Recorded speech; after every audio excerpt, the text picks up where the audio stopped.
Olá, pessoal! Sejam muito bem-vindos a mais um episódio do podcast Food S.A. Eu me chamo Caroline Couto e hoje não vou falar que estou com meu amigo André Piazza, porque, na verdade, nós vamos estar nos entrevistando. Verdade. Então, eu acho que ele também deveria apresentar um pouquinho e falar quem ele vai entrevistar. Hoje, meu entrevistado é o André Piazza, galera. E hoje minha entrevistada é a Carol. E a gente, só para vocês entenderem um pouco do bastidores, a gente falou, beleza, vamos te entrevistar, acho que é legal as pessoas conhecerem mais a nossa própria jornada, né? Acho que a maioria de vocês não conhece, se você chegou aqui através de outra forma que não através da nossa amizade, do nosso contato. Você deve estar adorando o conteúdo, está aqui e muitas vezes fala, tá, mas eles fazem o quê? Eles nunca explicaram o que eles fazem, quem eles são, de onde eles vieram. E aí a gente achou que agora era oportuno, nesse 10º episódio, a gente explicar para vocês um pouco a nossa própria jornada. A gente sempre está falando, né, dos nossos negócios, o que a gente faz, uns insights aqui nos nossos entrevistados e nos episódios que a gente grava.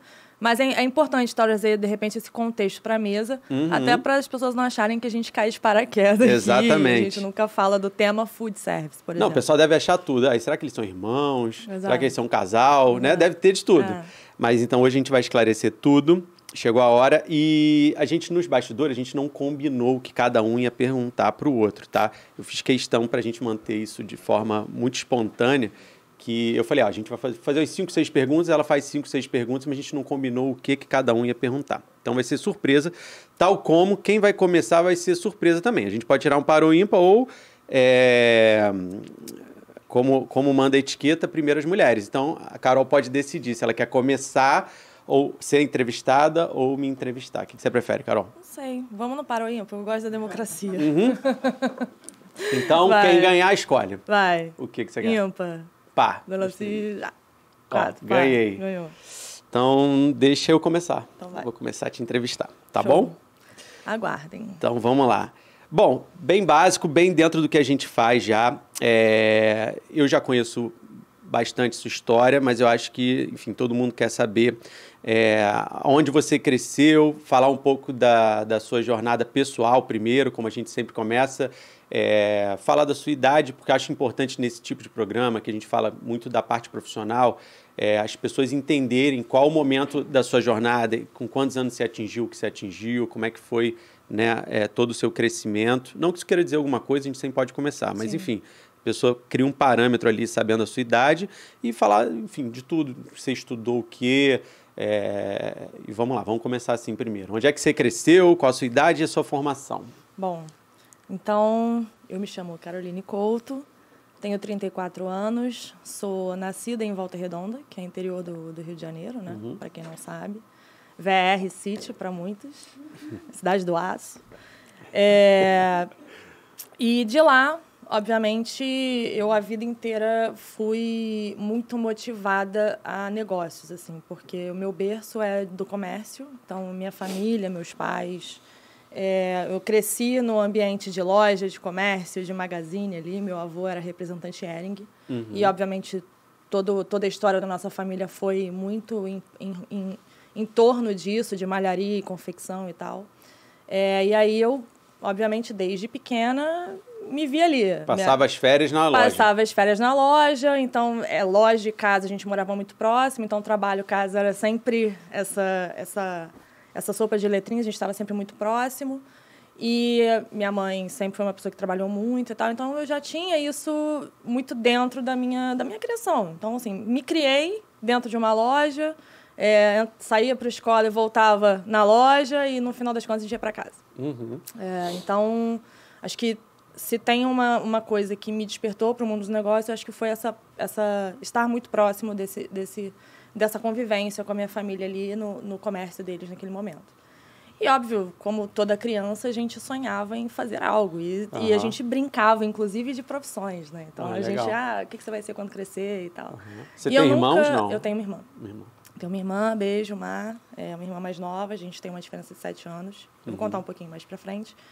E aí a gente brincava muito, né? O que você vai ser quando crescer e tal. E por uma curiosidade que hoje eu avalio, eu nunca falava assim, médica, advogada. Nunca era profissão. Nunca era uma profissão. Eu falava, você é uma empresária. Então, e minha mãe sempre aquela coisa de mãe, falava, você tem que fazer medicina, ou, enfim. E a minha irmã teve uma questão familiar nossa, que ela teve uma dificuldade de andar no início da infância dela, e ela fazia fisioterapia.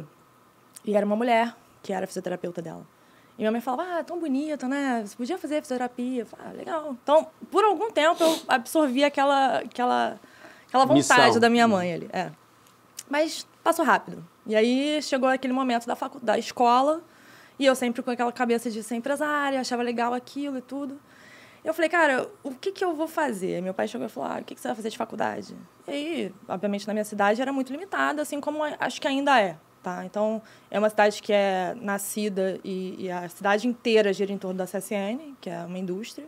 Né? Então, muitos engenheiros, você tem a UF, medicina, odonto. Então, você tem algumas escolas referências lá, como a medicina é, como o odonto é, nutrição, engenharia e tal. Mas eu nunca me via naquelas atividades. E eu falei, cara, eu queria, enfim, com aquele negócio de ser uma empresária, o que é isso, né? Como que eu vou aplicar essa função em alguma coisa? E aí, minha mãe falou, tá na hora do vestibular. E eu também tinha, por uma questão minha, de conhecer mais o mundo, sair daquela cidade, que, no final das contas, é uma cidade pequena, né? E a gente tem os nossos anseios ali, quando a gente é adolescente. E aí minha mãe falou, bom, vamos lá, naquela época o vestibular, você tinha ali, não tinha, o Google era outro Google, então a gente não tinha uma fonte de pesquisa, muito porque a gente está falando de, embora recente, mas era 2004, 2005 mais ou menos. Foi então, bem na curva tecnológica. Exato. Então você não tinha muita informação sobre. E aí minha mãe me deu aquela revista Guia do Estudante, não sei se você lembra disso, que tinha ali falando dos cursos e tal, e aí eu queria essa coisa de sair, de ganhar o mundo, e bati o olho e tinha um curso lá que chamava Relações Internacionais. Ah, legal, não sabia. E aí eu falei assim, bom, gostei, o negócio aqui, lida ONU, né, coisas muito grandes assim e tal, e eu sempre com esse objetivo de fazer uma coisa muito diferente, muito grande e tal. Eu falei, mãe, acho que eu vou fazer isso. E, obviamente, não tinha esse curso na minha cidade. Então, ou era Rio, ou era São Paulo, e ainda assim era uma cadeira muito nova. Você não via pessoas graduadas em relações internacionais. Você via os diplomatas, você via segundo secretário, terceiro secretário, alguém que já do meio político. Enfim, aí eu falei, bom, mas eu quero. Minha mãe me disse, como é que você vai trabalhar? Eu falei, mãe, é isso aqui, vamos embora. Vim para o Rio, fiz vestibular. Naquela época, eu era PUC, eu era Cândido Mendes. E por uma questão de estrutura de curricular do curso, eu gostei mais da Cândido, que era uma coisa mais mercadológica. E aí, obviamente, eu fui. Foi na crise... Entrei logo na crise das faculdades particulares do Rio de Janeiro. Sofri algumas baixas de greve nas particulares, que foi na mesma época de Gama Filho e tal. Então, o meu curso não foi assim o que eu esperava. E a faculdade em si também, mesmo que vendesse que seria uma coisa mais mercadológica, mais business, acabava, em algum momento, não entregando isso. Ficou muito teoria. Ficou muito na teoria ali e tal. E o curso mesmo era muito novo. Então, assim... Na época, eu acho que só tinham 2 turmas ou 3 turmas formadas. E, assim, pouca carreira, entendeu? Você não via a galera aplicando aquilo na prática. E qual o mercado que você pensou quando você falou que ia estudar isso? Tudo bem que, por si só, o fato de você estudar Relações Internacionais te fez sair de lá. E depois, obviamente, formada, te abriria diversas possibilidades, né? Afinal de contas, né, é da formação. Mas você já tinha o passo seguinte? Você já tinha um passo seguinte quando você foi fazer? Zero, não sabia exatamente o que a carreira ia me abrir, mas obviamente eu queria pesquisar e estava ali para aquilo. E eu achei que a faculdade fosse essa esclarecer isso para mim. Mas não foi, mas eu acho que é muito também por conta disso, né, do momento que a faculdade estava passando. A Cândido tinha um bom nome na cadeira de Direito ali e tal. Achei que fosse entregar. Não vou dizer que não foi uma boa escola, mas teve esses altos e baixos por conta dos steps que a gente teve ali, dos stops que a gente teve ali por conta da greve. E, assim, era uma cadeira muito nova, então não tinha um direcionamento. A gente estudava muito macroeconomia, microeconomia, história, direito, técnicas de negociação, mas não tinha o que é relações internacionais, propriamente dito. A aplicação disso. Tinha ali as questões que a gente fazia, alguns debates simulando a ONU, né? Você defendendo alguns países, mas era isso. Falei, cara, acho que entendi que disso tudo que eu estou fazendo, o que eu gosto mesmo é de negociar. Legal. Eu gosto de me desenvolver nisso. Eu sou comunicativo e tal, tenho um senso crítico e analítico que me ajuda, então eu acho que é por aí.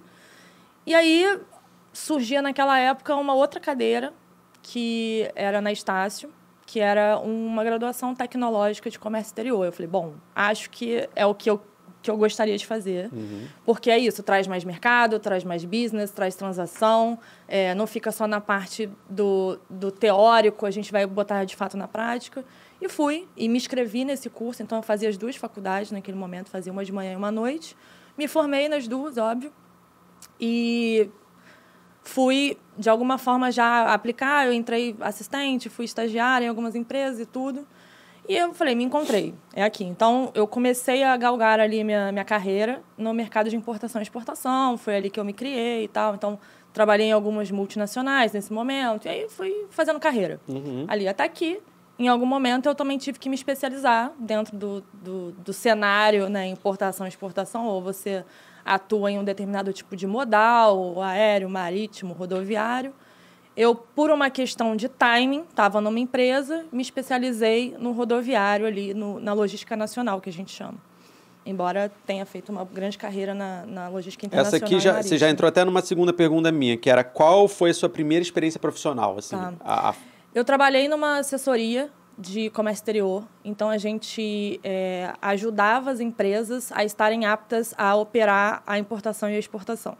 E, obviamente, nisso me deu muita base, porque era muita parte teórica. Então, era quase que uma assessoria jurídica, porém nichada para o comércio exterior. Então, foi aí que eu comecei a me interessar pela área, pelo tema. E, obviamente, depois disso eu fui aplicando. Aí eu virei analista de importação, aí eu fui me desenvolvendo na carreira. E cheguei ali, obviamente, à coordenação de embarques e tal. Coordenação de embarque é exatamente você, como é que fala? Estruturar todo um processo de importação, pegar a gente, desenvolver negociação de frete. Muitas das vezes o cliente, eles não tinham essa estrutura de desenvolvimento, de você... Porque não é só embarcar a carga, né? Você tem que tanto fazer a desmobilização da origem e depois que chega no porto, desembaraçar, você tem que entregar na porta de alguém, muito possivelmente. Então, a gente acabou... Eu comecei a olhar muito para esse processo all-in, do início ao fim. Né? E, obviamente, depois eu fui trabalhar numa multinacional que chama Procter & Gamble, eu acredito que P&G, muita gente já conhece. Consumimos aí muitos produtos deles no dia a dia. E foi a grande virada para mim saí do mercado do comércio exterior ali, comecei a entrar mais aonde hoje, de fato, a gente atua na KPL, né? Que é a logística nacional. E dali é varejo, né? E aí é uma grande escola. Dali eu fiquei uns 2 anos e meio da minha vida que valeram por 10. Então, ali eu tive uma boa escola do que fazer e o que não... do que querer fazer e o que não querer fazer, entendeu? E aí a gente acaba chegando à minha terceira pergunta, que se a KPL foi sua primeira empreitada, o que é a KPL, né? Ou se você já teve antes outras empresas onde você, de fato, era cofundadora, era uma das sócias, enfim.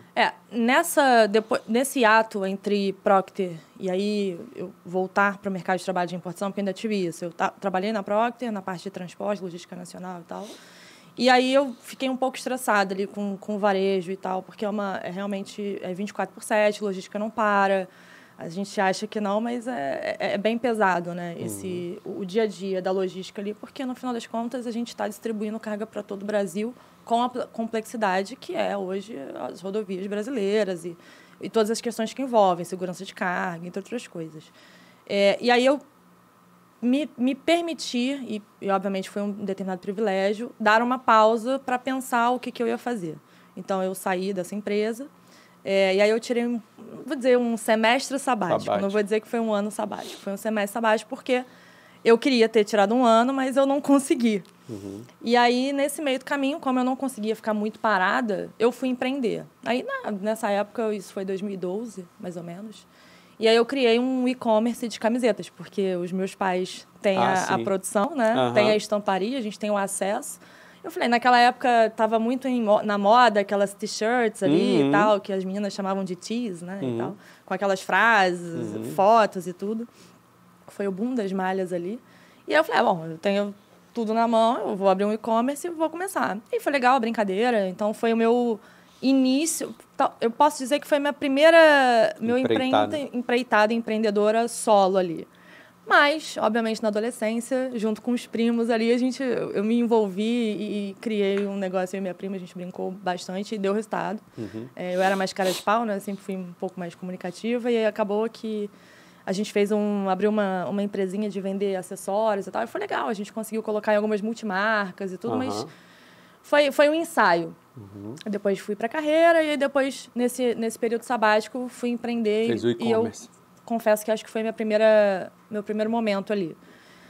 E aí, enfim, foi legal, mas também, de alguma forma, o mercado estava me procurando para voltar, e não é fácil você empreender, principalmente num segmento de moda, que, enfim, você tem as fast fashion, estavam começando a vir, era Forever 21, a Zara fazendo... Muito competitivo, né? Então, assim, eu não tinha uma marca, não tinha um interesse ali em desenvolver aquilo, eu ia ficar surfando uma onda que... Acho que era difícil o crescimento naquele momento. E aí veio o projeto Copa do Mundo. E eles começaram a me abordar, porque eu já tinha uma experiência, tanto em importação quanto em logística e distribuição nacional. E aí a gente começou um namoro ali e eu fui trabalhar nos eventos. Então eu fiz desde Copa do Mundo até Olimpíadas. Isso é de 2013 a 2016. E a partir daí, final de 2016...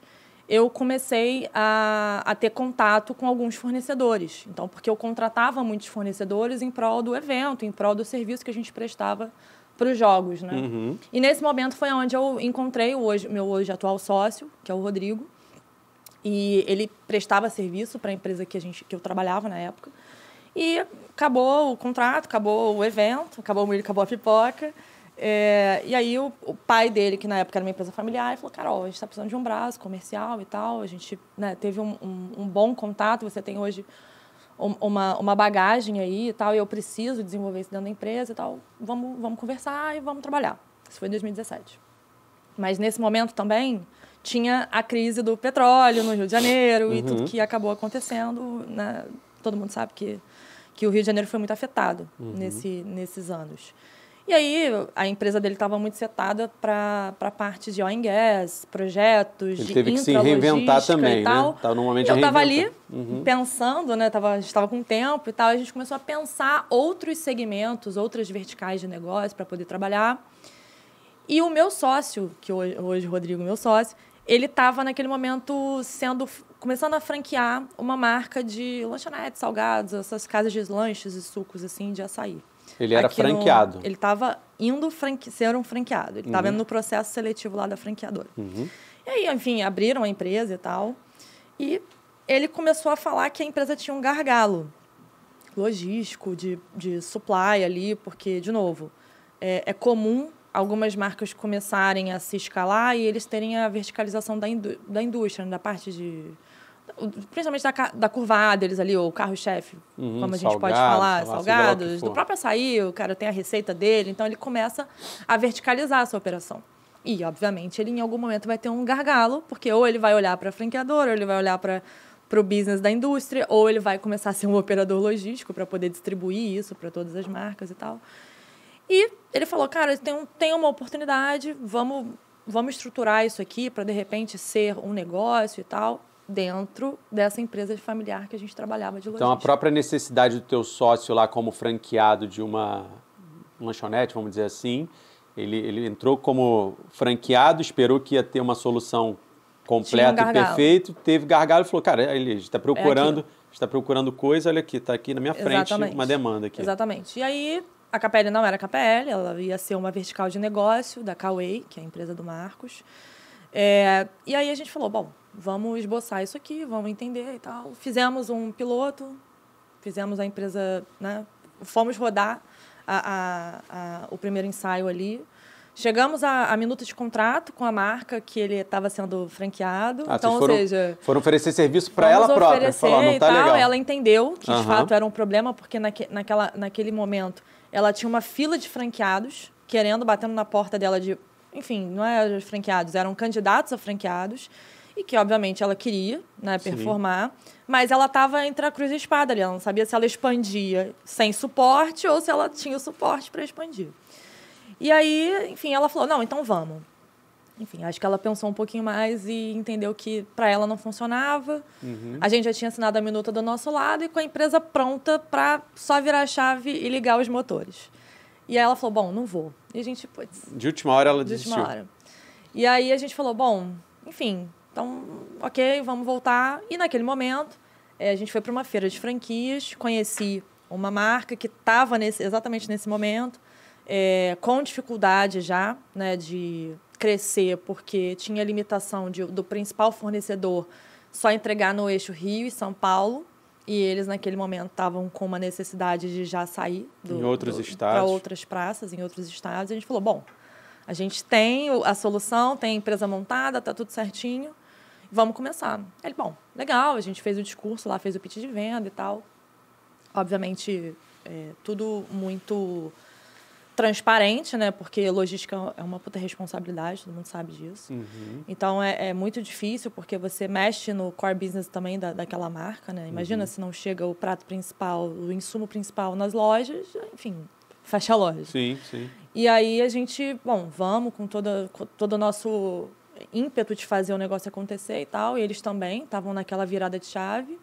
Só que aí a gente percebeu, cara, essa empresa, ela vai ficar muito descolada dessa realidade hoje, que é um material muito bruto. A gente fala de projetos muito megalomaníacos aqui dentro, né? Enfim, parque industrial, para falar do food service ali no final, que era batata frita, sorvete, enfim.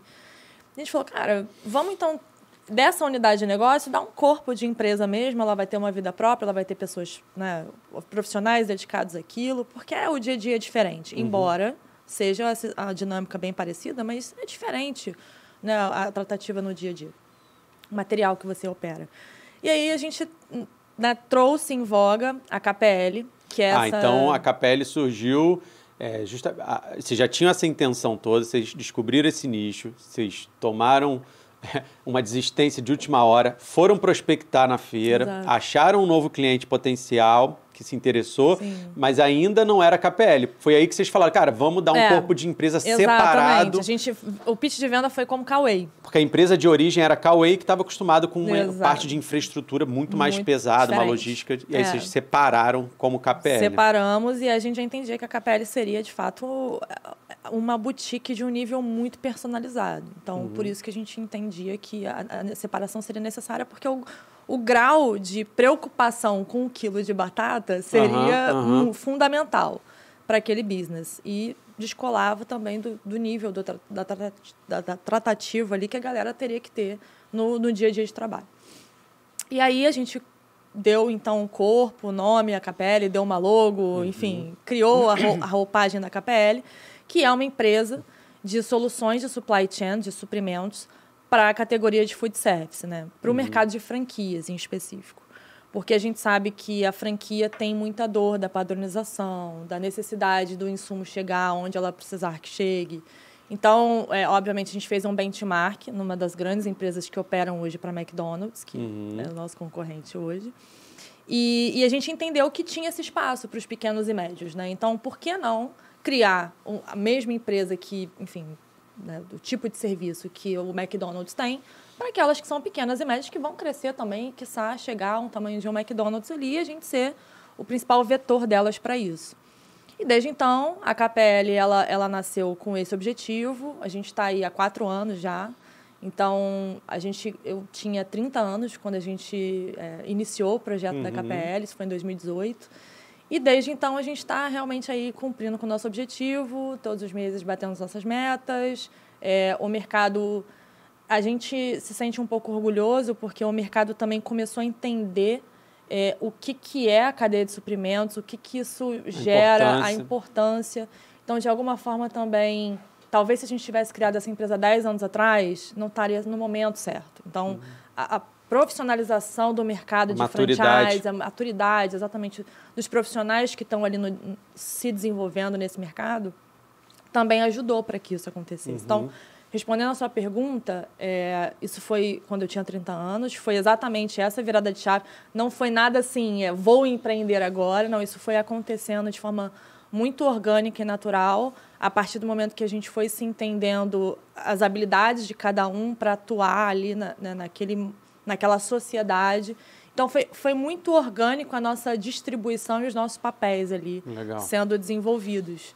Entendeu? Então, vocês já sabem que a Carol tem 34 anos, já sabem que ela nasceu em Volta Redonda, já sabem da onde veio a KPL, né? E o que a KPL faz, principalmente, né? Muitos dos entrevistados que a gente trouxe aqui hoje, a Carol presta serviço, né? A Carol presta serviço, ou seja, esses caras que vêm aqui com centenas de unidades, né? Mais de 100 unidades no Brasil, em diferentes estados, levando, às vezes, um produto que tem uma origem em São Paulo, no Rio, para o Nordeste, para o Centro-Oeste. Parte disso é feito através dessa consultoria e dessa prestação de serviço que a KPL da Carol faz para esses players, né? Exatamente. E mais do que isso, eu queria saber, assim, aonde você se vê daqui a 5 anos, né? Com tudo que você está construindo hoje. Então, você já teve uma jornada na KPL, que é onde você está de 4 anos. E aí como é que você se vê, aquela clássica pergunta daqui a 5 anos, com a KPL ou sem KPL? Porque às vezes a KPL é um degrau para outra coisa, né? Tem uma frase que minha mãe diz que é de coisa nasce coisa. Então, às vezes, você foi lá para a Olimpíada, e aí você encontrou a Cauê, e aí mudou para a KPL, e agora, com esse tipo de serviço que você presta, com isso que você se propõe, falando pessoa física, Carol, né? Sim. Com esse seu cotidiano, onde é que você se vê daqui a 5 anos, assim? Eu me vejo ainda na KPL, até porque a KPL hoje ela tem já desdobramentos, né? A gente já está criando um grupo também, uma holding, por conta desse nosso início, de tudo que foi acontecendo, igual você falou, negócios nascem negócios, foram aparecendo outras oportunidades para a gente. Então, hoje, a KPL ele é um braço, né, da inteligência de supply, que, obviamente, tem como core business a logística ali. Então, o nosso negócio é o last mile, é a entrega, é a armazenagem, é toda a parte de gestão da cadeia de suprimentos, compra e venda. Então, é uma inteligência que a gente chama, né? No final das contas, tem todos esses serviços acoplados, mas, no final, é a inteligência, a informação que a gente está vendendo ali para as marcas e para se relacionar cada vez mais melhor, cada vez mais e melhor com a indústria, né? Porque são 3 pilares hoje. O franqueador, ele precisa da indústria, ele precisa estar com os produtos certos, na hora certa, ter as melhores negociações e, obviamente, ele precisa de um operador para garantir que isso aconteça e que esses insumos estejam seguros, para que a gente reduza rupturas, entre outras coisas, e que isso seja distribuído e disseminado a nível nacional, como a gente tem um país tão continental aí que a gente tem, que é o Brasil. Então, esses 3 pilares hoje para o mercado de franquias, principalmente para o food service, a gente está aqui sempre falando do food, é fundamental. E junto a isso, vieram outras oportunidades de negócio. Então, a gente está montando um braço de tecnologia, porque hoje a gente terceiriza a nossa tecnologia. A gente já viu aqui em alguns outros episódios que, no final, a informação hoje é o poder, né? A gente fala sempre isso, e na KPL é quase que um mantra diário, mas ao mesmo tempo que a informação é o poder, a gente também tem como cerne da empresa ter o cliente no nosso centro. Então, a gente não é uma empresa vertical, a gente é um núcleo, a gente brinca lá que o cliente está no centro e a gente cresce em volta disso. Então, isso é nossa visão, é nossa missão de todos os dias. Então, dentro disso, desdobramentos estão acontecendo, novas empresas estão surgindo, novos negócios estão surgindo serviços, ali, né? Serviços e tal. Então, a gente também agora tem uma empresa de embalagem, tudo em prol das marcas que a gente também opera, né? A gente sabe que teve uma crise grande de teve embalagem. Crise do papelão. Isso. Então, assim, recentemente, a gente sabe o quanto isso foi doloroso, principalmente para os nossos clientes, mas a gente sofreu junto. E a gente, obviamente, está aqui para buscar soluções e, por que não, começar a desenvolver coisas que sejam mais da nossa gestão, exatamente para que o cliente não seja tão impactado, para a gente cada vez mais estar cumprindo com esse propósito que a gente tem, que é, enfim, ser o conceito do one-stop shop ali para o cliente. Então, na verdade, você está criando um full service dentro do serviço que você já tem. Obviamente, provavelmente, lá atrás, você tinha um tamanho de cliente específico, hoje em dia você cada vez mais vai abrangendo, e não só isso, você está me dizendo que nos próximos anos você vai ter soluções completas até para quem quer se desenvolver. Exatamente. E aí cabe a vocês, por estratégia, até investir em determinadas Exato. marcas, né, de mercado. A gente tem um pipeline aí de, enfim, muitas ideias óbvias, que muitas a gente vai conseguir executar em 5 anos, outras talvez não, porque tem essa questão do timing. Então, o timing é muito importante, principalmente para o nosso negócio. A maturidade do mercado também, hoje em dia, ela exige isso. Para você ter uma solução, você precisa estar tem que haver uma necessidade. Não adianta só você ter a solução e a necessidade não existir. Então, tem coisas que, obviamente, a gente vai conseguir implantar em 5 anos e tem coisas que vão ficar aí para os próximos 10 e eu estou muito animada para que isso aconteça. Mas hoje, eu digo, e ontem mesmo eu estava falando sobre isso, os meus objetivos e os meus... Eu me vejo nos próximos anos, aí, nos 5 anos principalmente, muito ainda focada, muito imersa nesse mundo KPL, porque a gente, de novo, está criando uma holding, eu acho que... Obviamente, o futuro a Deus pertence, mas hoje os meus anseios profissionais... Esse é o principal projeto. Ainda estão ali. Já que você falou de profissional, de pessoal, assim, acho que você caminha para onde? Você caminha para um trabalho mais remoto, para uma coisa mais executiva, no sentido, assim, mais chão de fábrica, mais intelectual, assim... Para onde é que você gostaria de caminhar? Você já... a gente, quando fala aqui do mercado de franchise, a gente sabe que, como você tem um serviço atrelado a isso, a gente sabe que a gente está muito no começo, frente a outros mercados, né? A gente já tem grandes players, que a gente inclusive trouxe aqui, mas a gente vê o quanto isso é pequeno perto dos Estados Unidos, Ásia e tudo mais. Então, assim, trabalho não vai te faltar durante muito tempo, né? Mas, assim, de novo, a vida passa e passa rápido, né?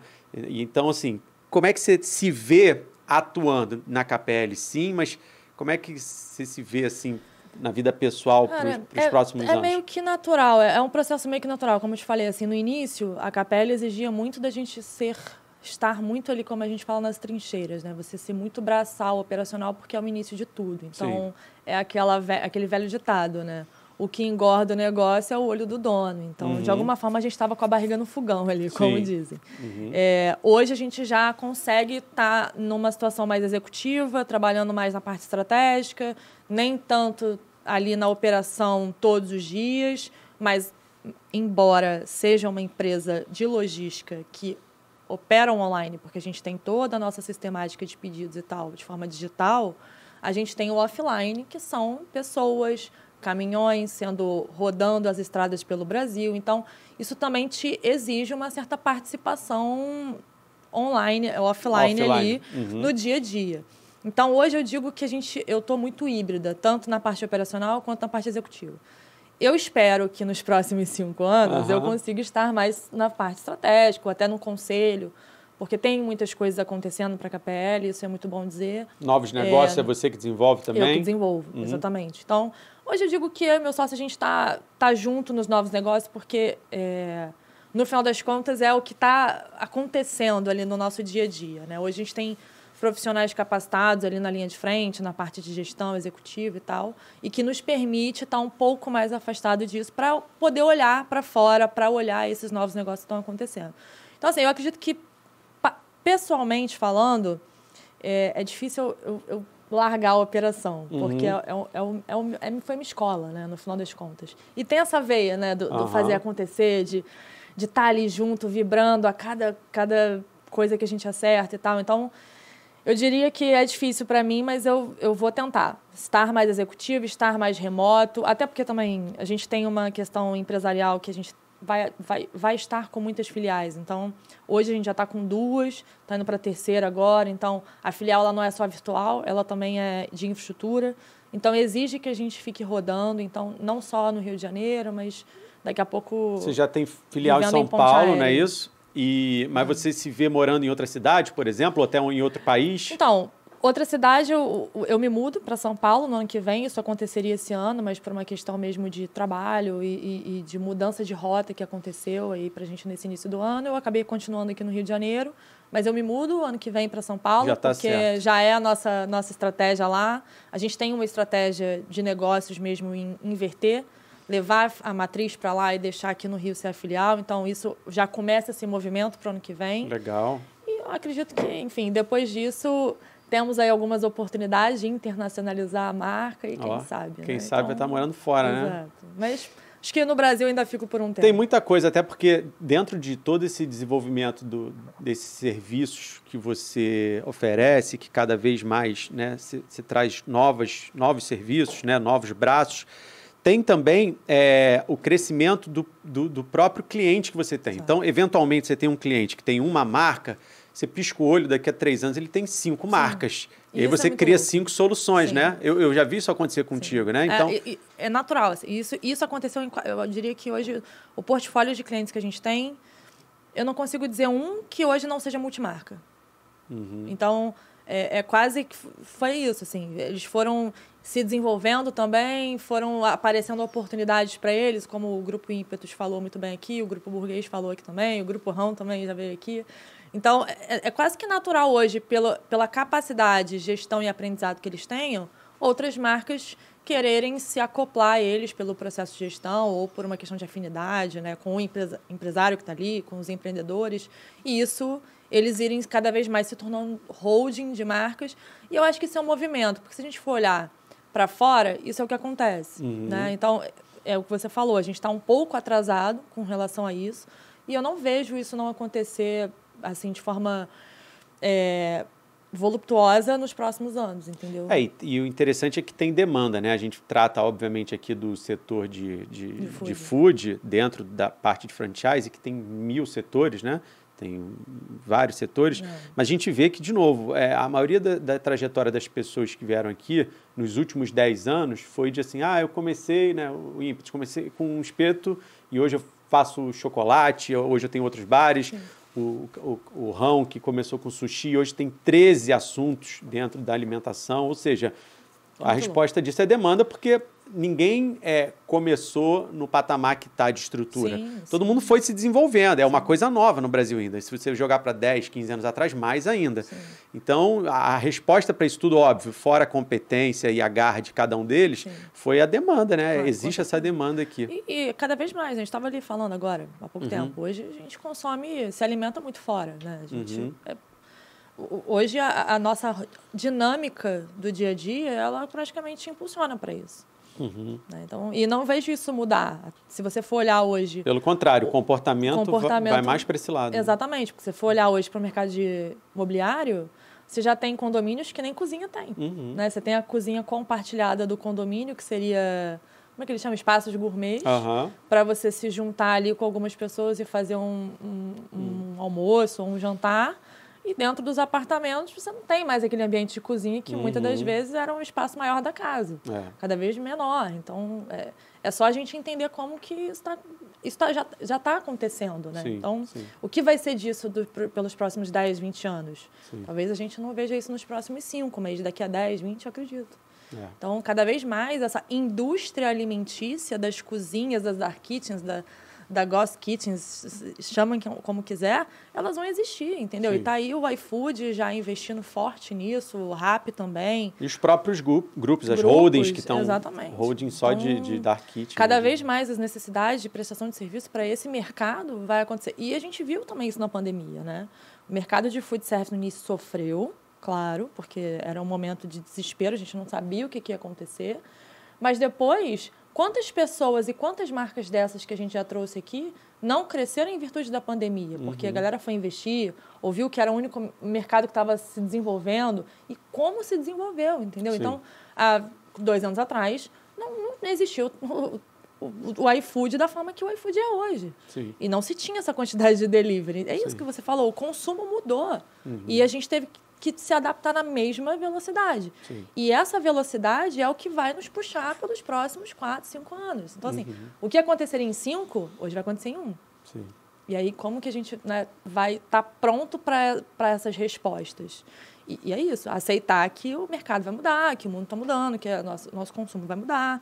E eu gosto de... E eu vi isso agora, né? A gente acabou de fazer a feira da ABF, né, que é a maior feira de franchise do mundo, com muitas marcas ali, e a última edição que teve foi em 2018. Por causa da pandemia, não, né? 19. Por causa da pandemia, inclusive, a gente vai inverter as perguntas aqui. E, por incrível que pareça, eu não estava olhando muito assim, como eu não percebi tanto como eu pude perceber esse ano. Eu via marcas do food service lá, mas eu via muito mais serviço, muito mais marcas de roupas e tal. Esse ano... Explodiu. Explodiu de food service. Assim, e marcas que em 2019 você não via e nem sabia que existia. Ou seja, muitas marcas também nasceram nesse movimento de pandemia aí, que, obviamente, foi muito negativo para o mundo como um todo, mas que para o segmento, de repente, foi ali onde se desenvolveram muitos novos negócios e negócios que vão se transformar para muito para frente. Sim. Então, eu gostei muito de ver o que eu vi na BF esse ano, marcas novas que já nascem com uma estrutura de realmente, assim, galera que sai do mercado de trabalho e fala, não, agora eu vou empreender, gosto do Starbucks, quero montar um negócio igual. Irado. E o cara já vem com toda uma bagagem, ex-Ambev, Sim. E essa galera, entendeu? Então, assim, o mercado vai se profissionalizar muito. Então, legal.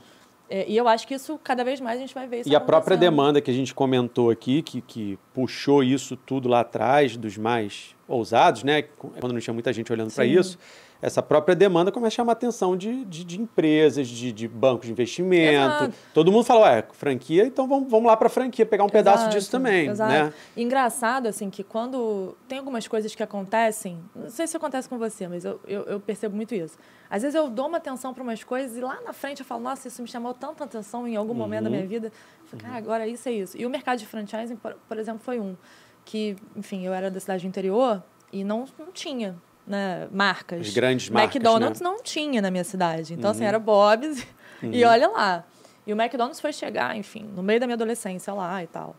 E eu me lembro quando chegou o Spoleto e eu falava, cara, que negócio doido, né? E aí era engraçado porque era de um pai de uma amiga da escola e ela falou de franchise e tal. Aquilo ficou na minha cabeça, de alguma forma. E muito tempo depois eu fui, enfim, agora trabalhar com isso, eu trabalho em volta desse ecossistema e tal. Eu falo, cara, como as coisas me chamaram a atenção em algum momento. Eu fiquei assim, queria entender, mas não tinha muita fonte de pesquisa para aquilo naquele momento. E hoje eu entendo perfeitamente, sei como é o case do Spoleto aí com o Grupo Trigo, acho fantástico, assim, os caras realmente...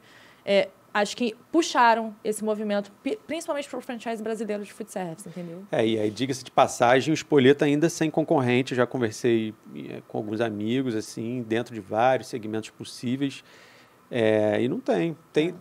Eventualmente, em algumas praças, tem outros players fortes de massa ali, de praça de alimentação ali, mas... Cara, ninguém fez frente, né? Uma comida tão popular que né? O macarrão, a comida italiana é uma comida muito popular, né? De todo domingo. Exato. Mais ou menos então, eu sempre enxerguei assim, realmente eles fizeram first moves, são os maiores nesse segmento. E até hoje não apareceu ninguém aí para bater forte junto, né? E aí, para encerrar, qual o seu maior... Agora vamos desconstruir, sair um pouco da KPL. Acho que já está claro aí o seu objetivo com tudo isso, como surgiu e tudo mais. Eu só não vou poder dar spoiler, porque tem coisas que estão em NDA. Eu gostaria muito de falar. Não, eu tinha mais uma pergunta que não está nem aqui, mas eu tive ela aqui agora como insight e eu acabei depois perdendo, mas eu voltei agora, que é o seguinte. Exatamente o seu objetivo com isso, assim, no sentido que você começa a criar estrutura, você tem mercado futuro, você tem... Enfim, tá basicamente nas suas mãos. Na sua mão, na mão do seu sócio e na competência de vocês, transformar isso num business 10 vezes maior do que é. Sim. E aí, quando isso acontece, a gente... Das duas, ou faz isso pra gente, ou acaba fazendo isso para outra pessoa que vem, e aí transforma o 10 em 100. Sim. É um caminho que vocês enxergam? A gente sabe que por todas as capacidades técnicas que a gente tenha, por tudo que a gente vai se desenvolver ainda como empreendedor, a gente sabe que em algum momento vai chegar a hora da gente colocar um CEO, um CFO, um CMO. Hoje eu atuo eu sou diretora comercial e de marketing da empresa, né? E o Rodrigo ele está como diretor executivo e obviamente a gente tem outras pessoas ali junto com a gente, mas como sócios nós dois a gente está nessa divisão, né? E, obviamente, eu dou pitaco lá, ele dá pitaco cá, enfim, porque a gente também tem essa liberdade, né, e esse respeito muito no nosso dia a dia, na nossa construção enquanto empreendedores, porque não tem livro de receita, né? Não, esquece. A gente não é instruído ou ensinado a ser empreendedor, até porque, de novo, ou era o comerciante ou era o executivo, né? Então, o empreendedor hoje era o que era o comerciante lá atrás. Então, a gente já falei isso muito aqui, eu vejo muito isso, porque hoje meu avô seria um empreendedor. Naquela época, ele seria um comerciante. De muita visão, enfim. E a gente tem esse objetivo. Então, talvez isso aconteça mais rápido do que a gente imagina, né? O próximo passo da empresa, é a profissionalização mesmo, porque o negócio começa a ficar grande. E é muita responsabilidade, no final das contas. Então, a gente sabe da nossa limitação, a gente sabe que o mercado também vai exigir, a gente sabe que rodadas de negociação, como já aconteceram, vão começar a acontecer cada vez mais, porque hoje não tem um teto, né? E principalmente quando a gente fala de logística, você vê aí, por exemplo, levando para outros segmentos, né? Mercado Livre, Amazon, entre outros. Os próprios marketplaces de delivery, né? Com gargalo de logística. Hoje, eles não são mais... o que eles são? Empresa de logística, no final das contas. É o last mile, é a entrega. Porque, no final, você pode fazer tudo lindo e maravilhoso. A experiência de pedido do cliente pode ser linda, mas se a experiência da entrega for ruim, acabou, você invalidou tudo. Sim. Então, esse nosso negócio, esse nosso segmento é que está muito em voga. Então, por isso que vai crescer muito mais. E principalmente por a gente ter esse objetivo de personalização, e principalmente do conceito da entrega ser em 3 temperaturas, né? Seco, resfriado, congelado, então, assim, que já é um diferencial. Então, a gente sabe que isso vai crescer muito, a gente está sendo olhado, a gente está sendo visado, já recebemos algumas propostas. Para a gente não faz muito sentido, porque Venture Capital, só o dinheiro pelo dinheiro, a gente não entende ser só a solução. A gente quer gente que venha fazer parte, que venha jogar junto com a gente, que venha também nos desenvolver como empreendedores, como pessoas, como profissionais. A gente sabe que tem muita gente no mercado que pode nos ajudar nisso. Então, a gente está sendo muito cauteloso na escolha desse futuro sócio e que sabe fundo, entendeu? Mas já está rolando. Então, se você está com o dinheiro no bolso, o cheque em branco aí ouvindo a conversa, já sabe que tem jogo aqui, obviamente, dentro de um critério, condizente com tudo isso que a Carol explicou pra gente, né? De toda essa construção, a gente fala de toda que, essa visão. É um negócio, claro, mas também é a nossa vida, né? A gente abdicou esses últimos 4 anos em função da construção disso que a gente acredita muito. Então, é até legal, porque a gente escuta isso. Nossa, que legal vocês terem tanto amor assim, porque é o que faz diferença, né? No final das contas, o cara pode botar o dinheiro lá e os caras falam... Pego um cash out, boto o meu dinheiro no bolso e vou viver minha vida. Sim. Não, eu quero continuar fazendo aquilo ali, porque a gente sabe que isso vai ser muito grande. E a gente até brinca que a gente cria IPO e tal, a gente, enfim... No final das contas, é possível? Claro, mas hoje, talvez na estratégia da empresa não seja tão rápido assim. Né? A gente sabe como que o mercado está respondendo a isso, como foi agora a bolha das startups e tudo. Então, a gente está muito cauteloso nessa questão, porque senão a gente bota o negócio no chão. Assim. Se for só realmente o dinheiro pelo dinheiro, não acredito. A gente não acredita. E tem muita lenha para queimar ainda. Exato. Vocês têm muito mercado para conquistar. Tá abundante para vocês. Assim, e desde já, boa sorte. Enfim, quero de certa forma estar sempre próximo aí. E a gente estará, né? Disso tudo. No final das contas, porque a gente vai inverter o papel aqui. Mas eu tenho uma pergunta ainda, tem uma última. Que aí, para dar aquela relaxada, é o seguinte: qual o seu maior hobby? E depois que você me falar o seu hobby, vou te pedir uma dica desse seu hobby. Então, qual é o seu maior hobby hoje? Quando a Carol tá fora de tudo isso aí, Carol tá fazendo o quê? Cara, hoje tá muito difícil de eu descolar do trabalho. Então, meu maior hobby hoje é conhecer lugares, obviamente, do segmento que a gente atua. Então, e sempre foi, tá? Eu sempre gostei muito de comer e de conhecer. Eu tenho lua em touro, então isso já pode responder muita coisa. E também, desde sempre, minha avó, minha mãe, né, a gente cresceu em volta da mesa do almoção de domingo em família. Minha família não é pequena. Acho que a gente tem até... você é italiano, né? Eu também. E acaba que é isso, assim. Então, hoje, eu tô lendo muito. Eu diria que o meu maior hobby hoje é ficar em casa lendo. Descansando, conhecendo muitos... Me aprofundando mais nas partes técnicas do meu conhecimento ali. Para a Carol, que eu quero construir, né? No final das contas, é isso que eu falei. A gente está se desenvolvendo sempre. E, assim, e também tem outra coisa. Eu sou uma arquiteta frustrada, eu gosto de dizer. E eu gosto muito de decoração, enfim. Então, eu vou muito... Procuro muito sobre, vou muito à loja de decoração, faço muitas coisas na minha casa, estou sempre mudando. É um hobby também. É um hobby fazer meu. essa decoração Então, de interior. Eu diria que hoje comida, casa e conhecimento de uma forma geral tem sido os meus hobbies. Assim. Já foi esporte por um tempo, mas eu acho que agora tá setado nisso. Legal. Fechou, então. Essa é a Carol. Eu queria só dar uma dica.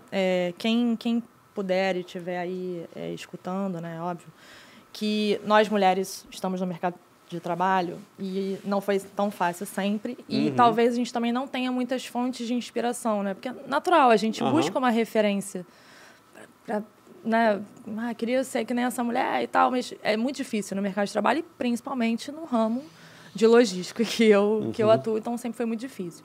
Mas eu queria deixar um livro aqui que eu li recentemente e eu já tinha ouvido a história dela e tal, mas dentre todas as mulheres que estão, obviamente, no mercado de trabalho hoje, enfim, Magazine Luiza, essas mulheres que hoje estão tendo um certo holofote ali em cima delas, tem uma específica que tem uma história muito legal, que foi de muita resiliência e que, infelizmente, ou felizmente, né, Maria Luísa Rosenberg é a mulher que trouxe o Starbucks para o Brasil. Legal. Ela tentou por 10 anos trazer o Starbucks para o Brasil. E quando ela conseguiu, no primeiro ano de implantação da loja, ela faleceu num acidente um pouco trágico. Então, a Starbucks, hoje é a Starbucks no Brasil por conta dela. Então, por ela ter lutado em prol aí desses 10... Cara, imagina, 10 anos. Eu não conhecia essa história. Exato. Então, assim, ela que trouxe Starbucks para o Brasil. Então, acho que fala-se muito pouco. E Starbucks é Starbucks, né? No final, é uma referência para mim. Pra tudo.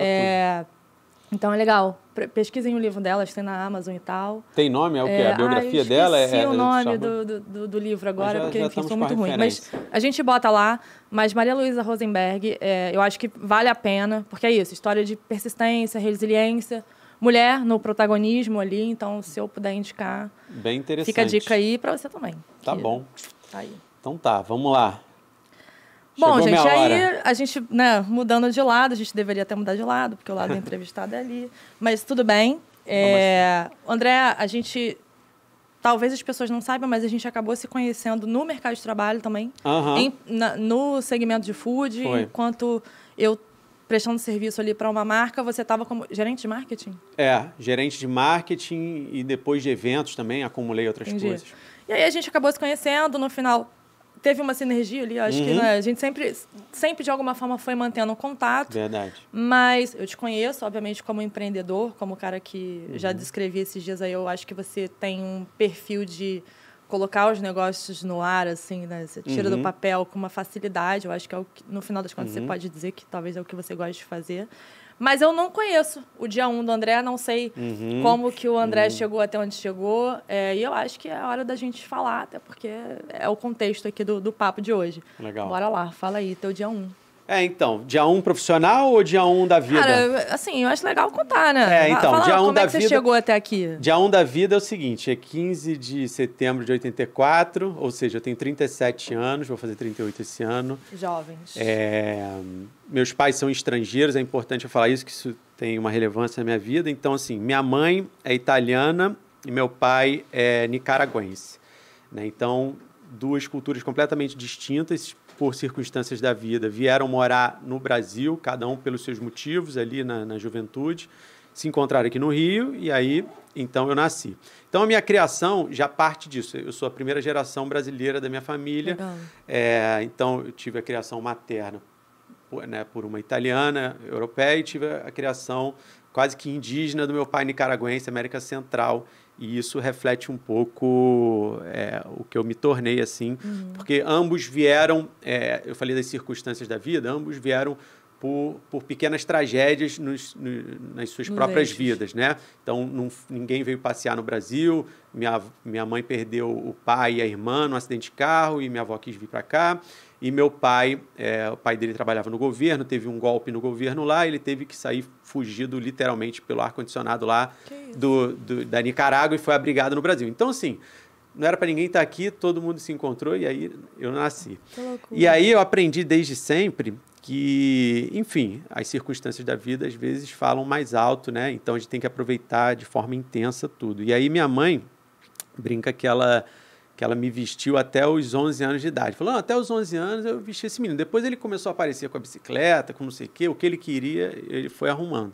E eu sempre dei meu jeito nas coisas, né? Eu sempre tive isso. Geralmente a gente vê as trajetórias de pessoas que precisam, né? Eu nunca tive necessidade de me virar, mas eu sempre gostei de me virar, né? E aí foi assim. Então, na minha adolescência, se eu queria alguma coisa, eu já comecei a trabalhar cedo, comecei a trabalhar no comércio com, sei lá, 16 anos, eu já trabalhava em loja, eu já tinha o meu dinheiro para ter a minha liberdade para eu comprar o que eu quisesse, enfim, sem dar muita satisfação, assim. E aí eu fui me desenvolvendo assim, fiz o colégio no tempo normal, e aí chegou na época da faculdade, eu fui fazer marketing, que era o que eu achei que era o mais natural, assim. Eu sempre tive uma postura de marketing, né? Sempre tive uma parte criativa muito forte dentro de mim. Sempre reparei isso em tudo, o marketing das coisas, o marketing das marcas, de tudo, né? Que também está atrelado a uma parte comercial. Eu não separo muito o marketing comercial. Então, já tinha uma experiência comercial e aí fui estudar marketing, pé nas costas, fiz a faculdade toda trabalhando, nunca tive nenhuma dificuldade. Pelo contrário, eu tinha dificuldade ali de ter aquela vida acadêmica. Eu não fui aquele cara que ia para chopada, que tinha a galera da faculdade. Eu não tenho nem muitos amigos da faculdade, porque eu sempre estava trabalhando. E aí eu sempre tive que apresentar os trabalhos sozinhos. Eu falava, posso apresentar sozinho? E na oratória eu sempre fui bem. Às vezes no teórico, por preguiça ou por falta de tempo, eu fazia a média, mas na oratória eu ganhava o ponto. Era que nem eu. Nos trabalhos de artes ali, todo mundo queria colar comigo. Mas...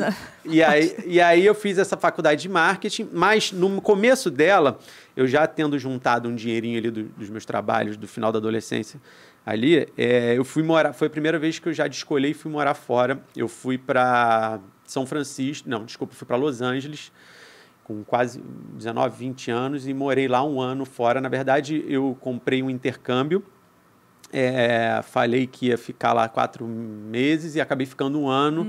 E só voltei porque quebrei o pé, talvez eu tivesse ficado direto lá nos Estados Unidos. Então, assim, a minha família, óbvio, sofre, queria perto, mas ao mesmo tempo meus pais sempre me deram essa liberdade. Então, eu sempre escolhi a faculdade que eu ia fazer, escolhi tudo, porque parece incrível, mas tem gente que quer decidir até o que você veste. Exato. Então, escolhi ter tatuagem, escolhi fazer marketing, escolhi, com 20 anos, trancar, ir para os Estados Unidos, morar lá, voltar. Eu sempre tive muito apoio nas minhas escolhas, ou pelo menos muita liberdade nessas escolhas. Isso é muito bom falar, porque eu também tive isso. E, cara, se os pais soubessem o quanto isso é importante, né? Você ter liberdade, mas ter o apoio, né? Se der errado, volta, faz de novo. Sim. Isso é muito importante para a nossa criação, né? E, ao mesmo tempo, eu tive também uma criação muito tradicional. Então, boletim chegava, era, meu irmão, né, o suor escorrendo ali, castigo.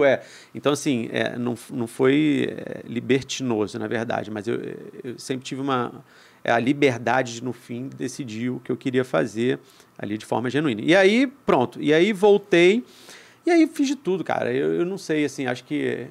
Eu não consigo nem lembrar quantas empreitadas eu me enfiei assim, mas ainda na minha juventude, quando eu voltei dos Estados Unidos, eu fiz os trabalhos normais, assim, né? No sentido de, eu trabalhava, já tinha uma experiência ali com loja de roupa, então trabalhava na Richards. Aí assim que eu me formei, eu fui para o marketing da Richards, do escritório. Entendi. Porque tinha um pouco isso, né? Eu não falei, mas eu trabalhei em experiência, obviamente, no início da faculdade. Eu trabalhei na Hering. E depois eu também fui para o escritório. Então teve um pouco isso. Então fui fazendo aquela carreira meio que óbvia ali, apesar de ser descoladinho do marketing, mas era o óbvio. Então, o que é o óbvio? O óbvio é você entrar de trainee ou estagiário, depois você vira analista, depois você vira um coordenador. A estrutura é essa sempre. Gerente, um gerente mais importante, diretor, quando você tiver 60 anos de idade. Sim.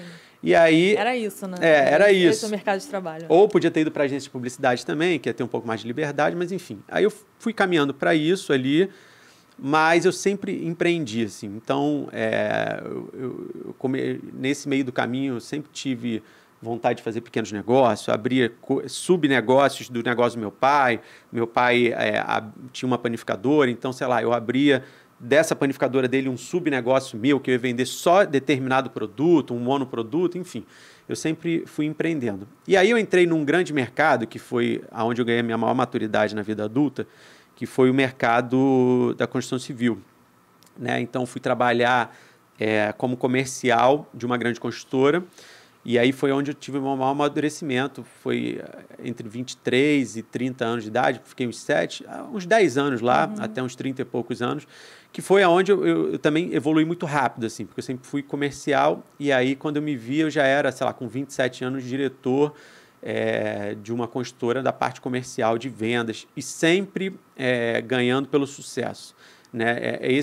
Já era um intraempreendedor, no caso. Isso. Né? Na verdade, eu empreendi lá dentro, eu, como funcionário, acabei empreendendo, porque essa minha visão me trouxe oportunidades. Então, ela era aqui do Rio de Janeiro, mas eventualmente tinha muita coisa acontecendo em Brasília, que foi, na época, o maior canteiro de obras do Brasil.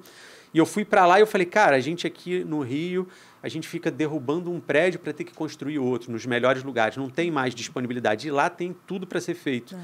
E aí eu até falei com o meu chefe na época, eu falei, cara, a gente não pensa em abrir Brasília, o braço comercial em Brasília, que da parte da construção estava lá. Eu falei, não, tá maluco, Brasília. Aí deu 15 dias, ele bateu no meu ombro e falou, se eu abrisse lá, você ia? Aí eu falei, vou. E aí eu larguei tudo e fui. Então sempre fui disso, né? E aí foi onde eu ganhei de novo minha maior maturidade, foi onde eu ganhei mais dinheiro, foi onde eu, rapidamente, corporativamente me tornei diretor e tudo mais.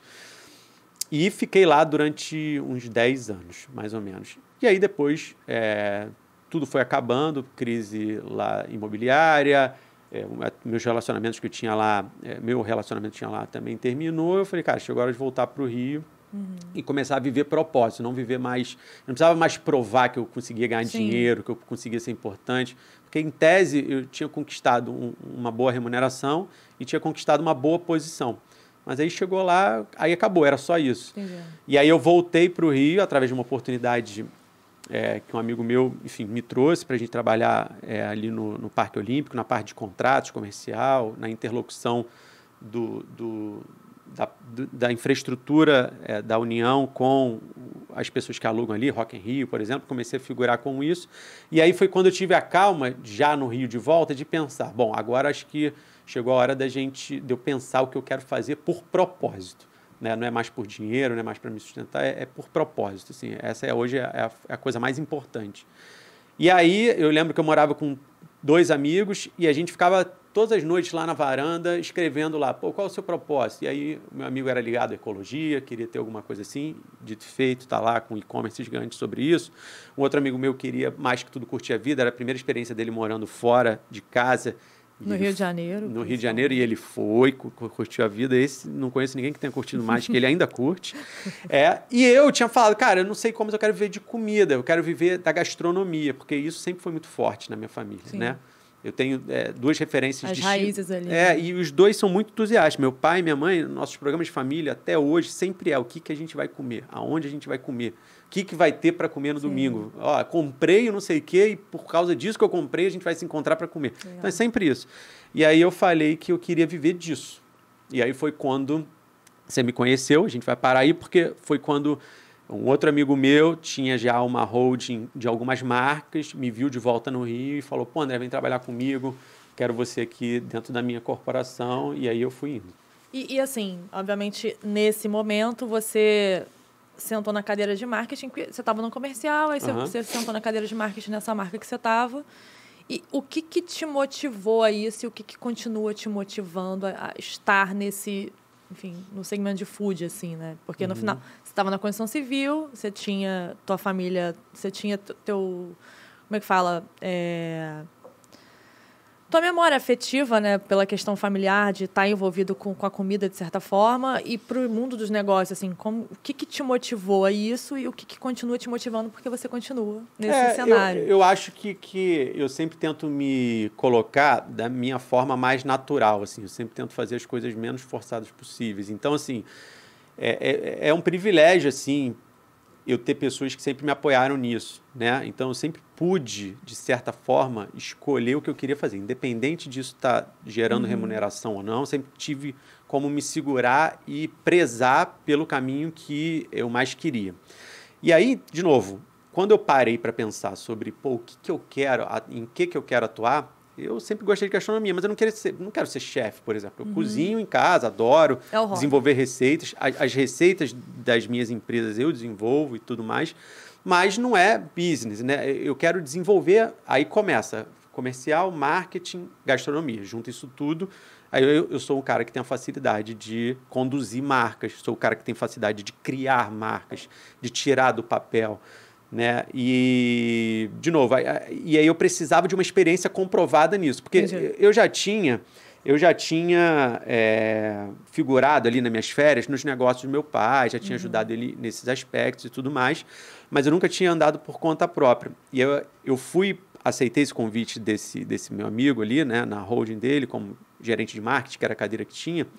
Eu aceitei porque eu queria ter comprovadamente uma experiência dentro de uma corporação. Entendi. E aí, depois, no momento seguinte, teve a pandemia e foi quando eu comecei a empreender. Eu tinha até uma pergunta sobre isso aqui. Do marketing para o empreendedorismo. Aonde foi essa virada de chave? Porque é isso, você estava numa cadeira de marketing dentro de uma holding empresarial do segmento de food e tal, gerindo algumas marcas ali, né? E outros negócios, né? Sim. Você fazia também a parte de eventos ali e tal, como você falou.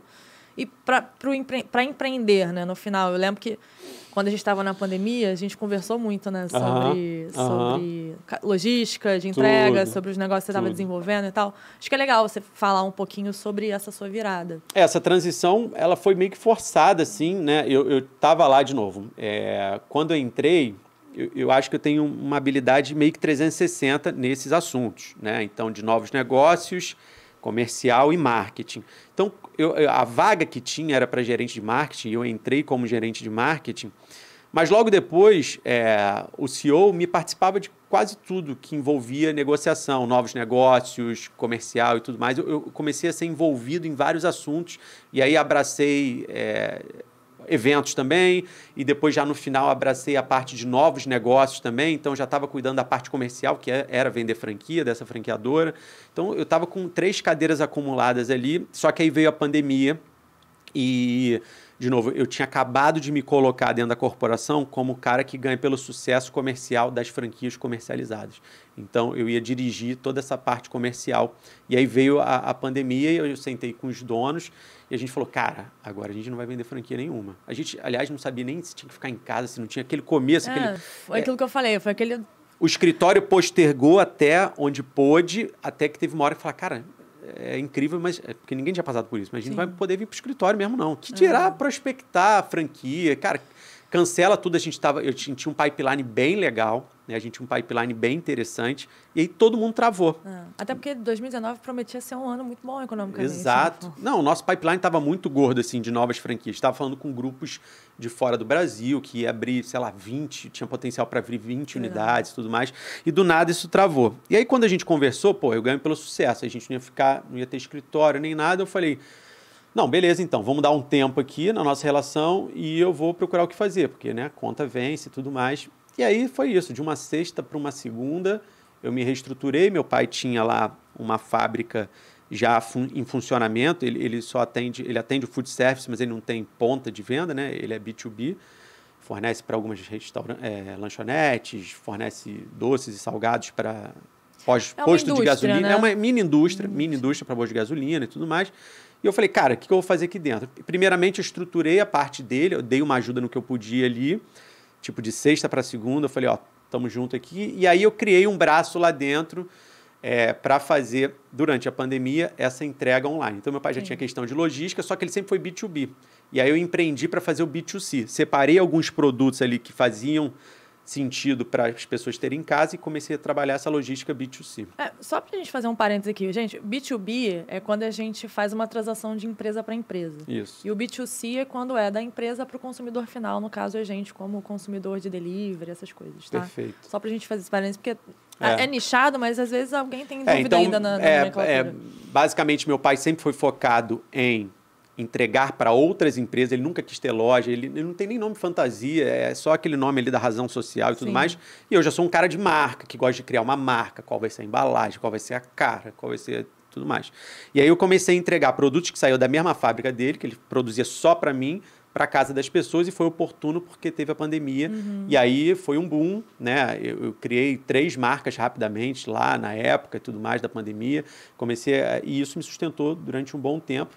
E aí eu comecei também, as pessoas, eu sempre fui essa referência, assim, de certa forma, de algumas coisas. Então, acho que meus amigos estavam se encorajando lá atrás a fazer tatuagem, me ligavam. Pô, como é que é fazer tatuagem? Depois, como é que é morar fora? Eu também sempre eu fiz tudo muito prematuro. Sim. Então, eu fui morar com namorada cedo, eu fui morar fora de casa cedo. Eu sempre fui o primeiro da galera a fazer as coisas. Pioneiro ali. Né? Então, para algumas coisas, os meus amigos sempre me ligaram, né? E eu sempre muito envolvido em gastronomia também. Pô, onde é que é um restaurante bom para eu ir? Onde é que eu compro isso? Onde é que eu como aquilo? E aí isso começou a virar, quando as pessoas viram eu empreendendo por conta própria, começou a virar assim, pô, mas como é que eu abro um negócio? Como é que eu faço... Pô, minha mulher quer abrir um negócio, eu tô aqui com X reais, o que você acha que eu abro? Começaram a te consultar. Exato, até porque eu já estava nesse mercado de franquia oferecendo negócios. Então as pessoas já me olhavam e falavam, pô, é bom abrir esse bar aí? É bom abrir essa cafeteria? É bom abrir não sei o quê? Eu já tinha esse pitch dentro de mim. E depois eu empreendi por conta própria. Entendi. Então meu telefone tocava basicamente para pegar as dicas de, pô, se isso era um negócio, se não era, eu tô com uma ideia, pô, você trabalharia nisso, você faria isso, como é que você estruturaria isso? E aí foi daí que eu comecei a criar as primeiras mentorias, né? Os meus amigos me pediam e começou assim, eu falei, cara, pô, sei lá, não vai me pagar, até meu amigo, me dá um computador, aí eu, sei lá, tô precisando de um computador aqui para uma das minhas empresas, aí o cara me dava um notebook, eu vou comprar em 10 vezes e te dou aí, tá? E aí foi surgindo, aí veio a indicação dessa pessoa que eu ajudei, e aí eu comecei a fazer mentorias para as pessoas que queriam criar um negócio ou melhorar o seu negócio. E chegou a ponto de eu começar a fazer isso de forma remota, com pessoas que eu conhecia no Instagram, e eu ali naquela de montar um escopo para ajudar. A gente vai falar sobre isso, essa ideia, mas vamos deixar um pouquinho mais para frente, porque, obviamente, todo episódio que a gente grava aqui, existe sempre um cafezinho aqui. Não sei literalmente, se vocês sabem, cafezinho. Mas o cafezinho é a marca, é a empresa que o André criou. Foi na pandemia? Essa foi uma das últimas empreitadas minhas, na verdade, a mais recente. Como surgiu o cafezinho? Explica pra gente, até porque eu sou consumidora de café, enfim, já falou sobre isso aqui muitas vezes, mas foi por isso que você criou? Porque você gosta muito de café? Conta um pouco da história do cafezinho. Então, que aconteceu? Eu, de novo, nessas mentorias acabavam surgindo muitos convites.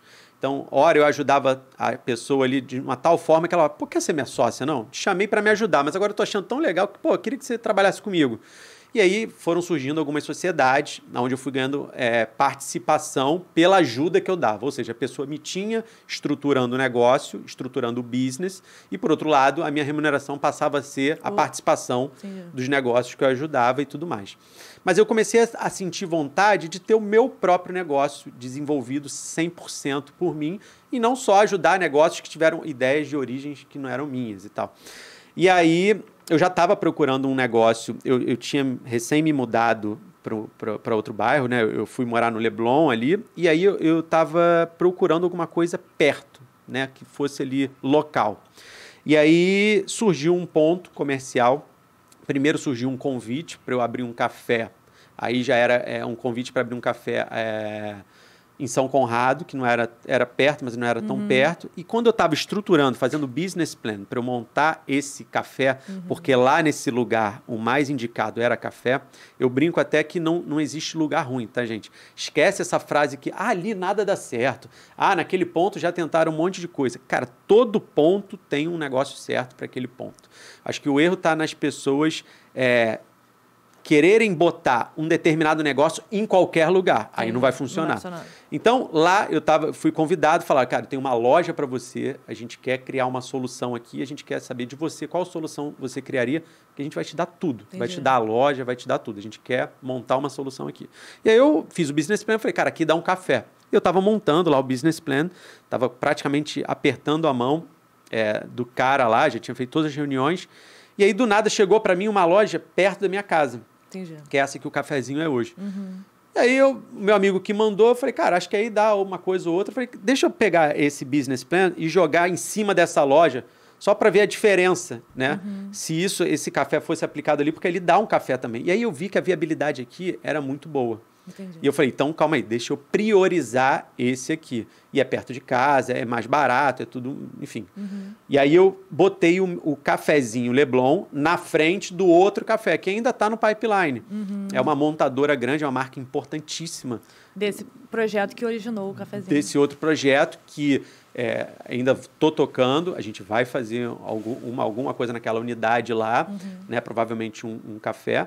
Mas aí isso aqui passou na frente. E aí eu montei a toque de caixa, eu fui atrás, porque os pontos na Zona Sul, principalmente no Leblon, geralmente não tem nem placa de alugo, assim, passa de uma mão para outra muito rápido. Eu queria estar nessa geolocalização, é praticamente em frente à minha casa, é num ponto comercial, porque eu considero o coração do Leblon, eu brinco, é a Times Square do Leblon, ali perto do Joby, do Bebê Lanche, de estabelecimentos que estão ali faturando 7 dígitos, há mais de 40 anos, então eu falei, cara, quero estar perto desses caras.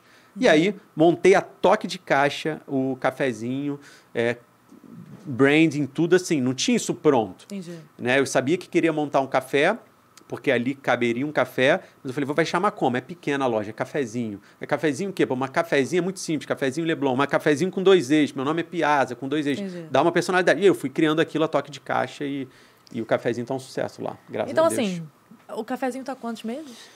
Tá há 4 meses. 4 meses. 4 meses e é incrível, assim, quando a gente atinge uma certa maturidade do que a gente faz, é incrível como as coisas são quase que matemáticas. Claro que tem vários fatores ali em volta, mas no geral, né, as pessoas falam, caramba, mas o cafezinho deu tanto certo, você rapidamente conquistou o público que você queria, que é o público cotidiano do Leblon, ou as pessoas que trabalham no Leblon, né? Não é um lugar para você passar o final de semana, nem abre, é um lugar de horário comercial, mas eu queria entrar no cotidiano do cara que está vindo malhar, que está vindo levar o filho, que, enfim, queria tomar um café num preço honesto, de qualidade, e exatamente foi esse o público que eu conquistei, exatamente esse o público que mais me admira lá, e de forma tão rápida. Entendi. Mas porque foi planejado, porque eu já sei como encontrar esse público. Então, assim, eu vejo você, esse cara que tem essa facilidade de criar e de desenvolver e tal, eu vejo que você gosta disso também, né? No final das contas, você fala isso com muita propriedade e parece que vem de dentro do coração mesmo. E existe um framework, depois você criou um framework para isso, tipo um método Piazza, porque assim, vamos lá, se eu for hoje montar um negócio, talvez eu vou te consultar. Existe hoje uma metodologia que você tenha criado para isso, pela sua facilidade, né? Para esse seu mindset criativo mesmo? Sim. O que acontece? Eu fui, ao longo do tempo, juntando várias coisas em mim, né? E entendendo ali as minhas forças e tudo mais. E, obviamente, repetindo o que dava certo. Então, isso também se restringir um pouco, né? Você, no geral... você quer atirar para todos os lados, o famoso atirar para todos os lados, abraçar tudo, e eu fui cada vez mais me mantendo aonde eu acho que eu atuo melhor, seja para bons resultados para mim mesmo ou para as outras pessoas que eu venha prestar serviço. E eu acho que a minha maior qualidade é, de fato, ter essa visão do que se encaixa em que lugar e ter a visão de se aquela determinada ideia é de fato um negócio, ou se é só uma ideia boa. Né? Então, acho que essa é a minha especialidade hoje. Se você falar assim, pô, o André é bom em quê? Eu acho que o André é bom em ter visão, em saber que pessoa que encaixa com que pessoa, que negócio encaixa naquele imóvel, que negócio encaixa naquela cidade, que produto encaixa naquele cardápio. Então, esse encaixe, eu acho que é a minha maior virtude assim, nos meus negócios, e isso tudo atrelado à criação de marca, que depois... tem que ter em volta disso. Né? E não só isso, como identificar se determinadas ideias são de fato negócios. Porque, de novo, todo mundo tem ideia de ter um negócio. Claro. Mas nem toda... Principalmente agora. Né? Exato. Todo mundo tem uma ideia sensacional. Mas nem toda ideia é um negócio. Então, assim, qual é o teu método? O meu método, e aí é para a vida pessoal e para a vida profissional também. Meu método é o método de simplificar. O meu mantra, eu acordo todo dia falando, cara, como é que a minha vida pode ser mais simples? Como é que eu posso falar de forma mais simples para a Carol? Como é que eu posso ser um namorado, um pai futuramente e educar da forma mais simples possível? Porque eu acho que a simplicidade da comunicação, a simplicidade da ideia é o X da questão para tudo, para qualquer lugar. Você chega em qualquer lugar com um discurso simples. Sim. Né? E com uma ideia simples. E legal você estar falando isso, porque eu acredito que o que te motiva para o seu próximo projeto vem dessa simplicidade de comunicação e até talvez de conseguir desenvolver pessoas, Sim. que é para o que você está criando. Sim. Então, a gente vai falar um pouquinho... Já vou entrar na pergunta, porque no final das contas não vai ter como fugir. Você já me perguntou como que você se vê, como que eu me via daqui a 5 anos, o que eu esperava para mim. Vou fazer essa pergunta para você. Tá. Como você vê o Piazza daqui a 5 anos, o negócio de cafezinho, ou os negócios que você está desenvolvendo, e aproveitar para já falar aí o que você está planejando para o futuro, próximo, talvez. Na verdade, de novo, eu sempre botei o meu bem-estar pessoal na frente do que vai me levar até lá. Né? Então, uma coisa são as minhas habilidades profissionais e outra coisa é o bem-estar que eu quero alcançar com isso, que não é profissional, é um bem-estar pessoal.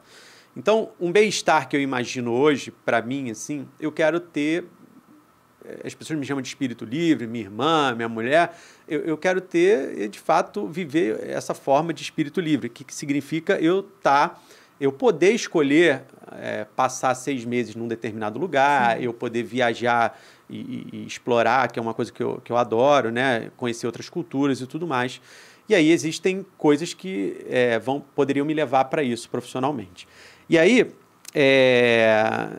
eu imaginei transformar, na verdade, surgiu de um amigo meu o convite, ele é do mercado financeiro, ele também resolveu a vida muito bem resolvida prematuramente, né, lá no mercado financeiro, ele teve os louros dele lá, ele ganhou o que tinha que ganhar, e aí resolveu sair do mercado e trabalhar por conta própria, ainda no mercado financeiro durante alguns anos, e ele agora quis se desafiar nesse mundo digital, né, de educação à distância e tudo mais. E aí ele me fez um convite recentemente, já tem uns meses aí, para a gente estruturar, então, já que eu era ali em pequena escala uma referência para moldar negócios, falou, por que a gente não escala isso, em vez de você continuar com essas mentorias presenciais ou não, mas individuais, por que você não faz uma mentoria mais abrangente?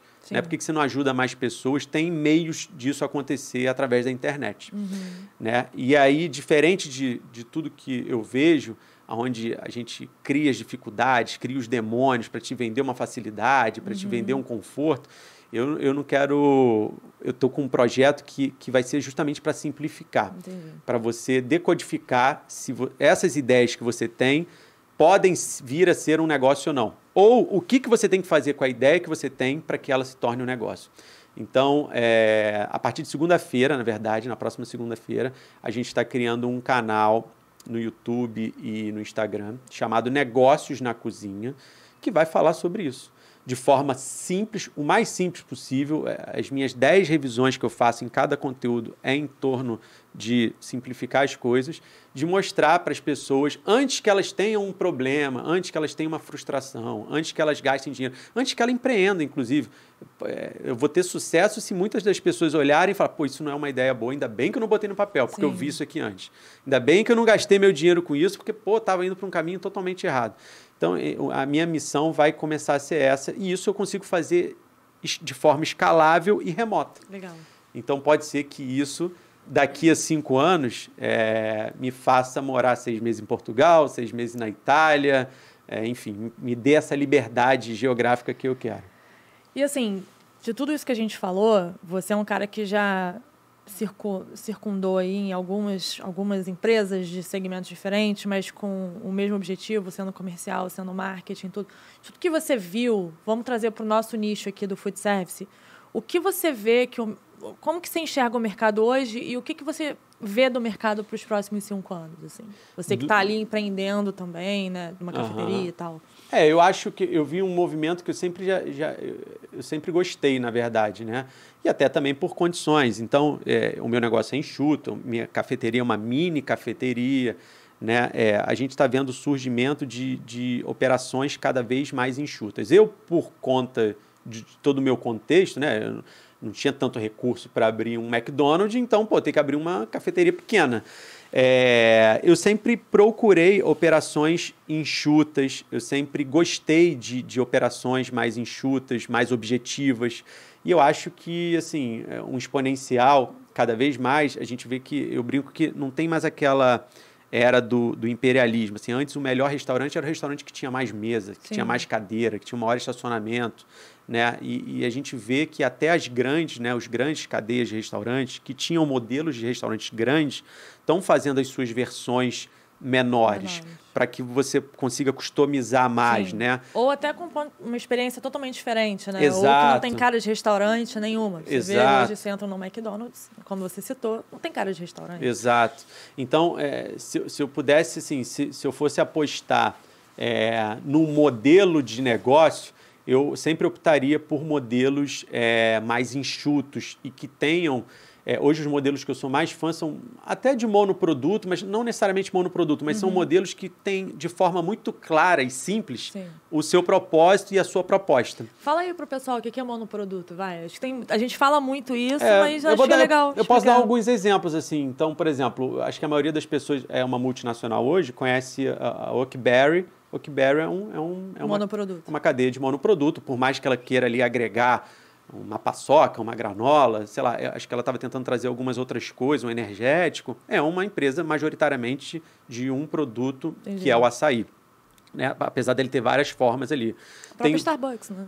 Starbucks, mas o Starbucks é um monoproduto, mas ela já tem um cardápio bem mais amplo ali, né? Diversificado, exatamente. Dentro do produto dela, ela diversifica muito e ela tem uma parte importante de comida ali, tem todas as partes de souvenir, né? Das coisas. Inclusive, eu acho que é uma curiosidade engraçada, que eu acho que vale a pena trazer. Assim como, não sei se todo mundo aqui também, que está nos ouvindo, entende um pouco sobre o por trás dos negócios do McDonald's. Que todo mundo viu o filme, todo mundo sabe que hoje real estate, exatamente, é imobiliário.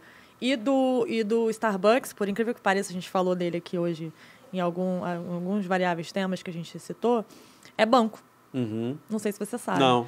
Mas o Starbucks hoje, o negócio principal deles não é só a venda do café. O lance da transação por dentro do aplicativo. É o lance da transação do programa de vantagens. Não é programa de vantagens, é o cartãozinho que você muitas das vezes está no... Fidelidade. Você está no caixa do Starbucks, tem sempre um cartãozinho ali. Esse cartão, ele funciona como um cartão pré-pago, que você pode colocar dinheiro e usar em todas as Starbucks do mundo. Né? Então, ele vale como um cartão para você circular. E aí o cara vai... Então, ele antecipa um crédito ali e o Starbucks trabalha com esse crédito de forma interna para interesses próprios, né, do próprio negócio. Se não me engano, eu acho que hoje o business da Starbucks desse cartão, ele está em torno de 1,6 bi.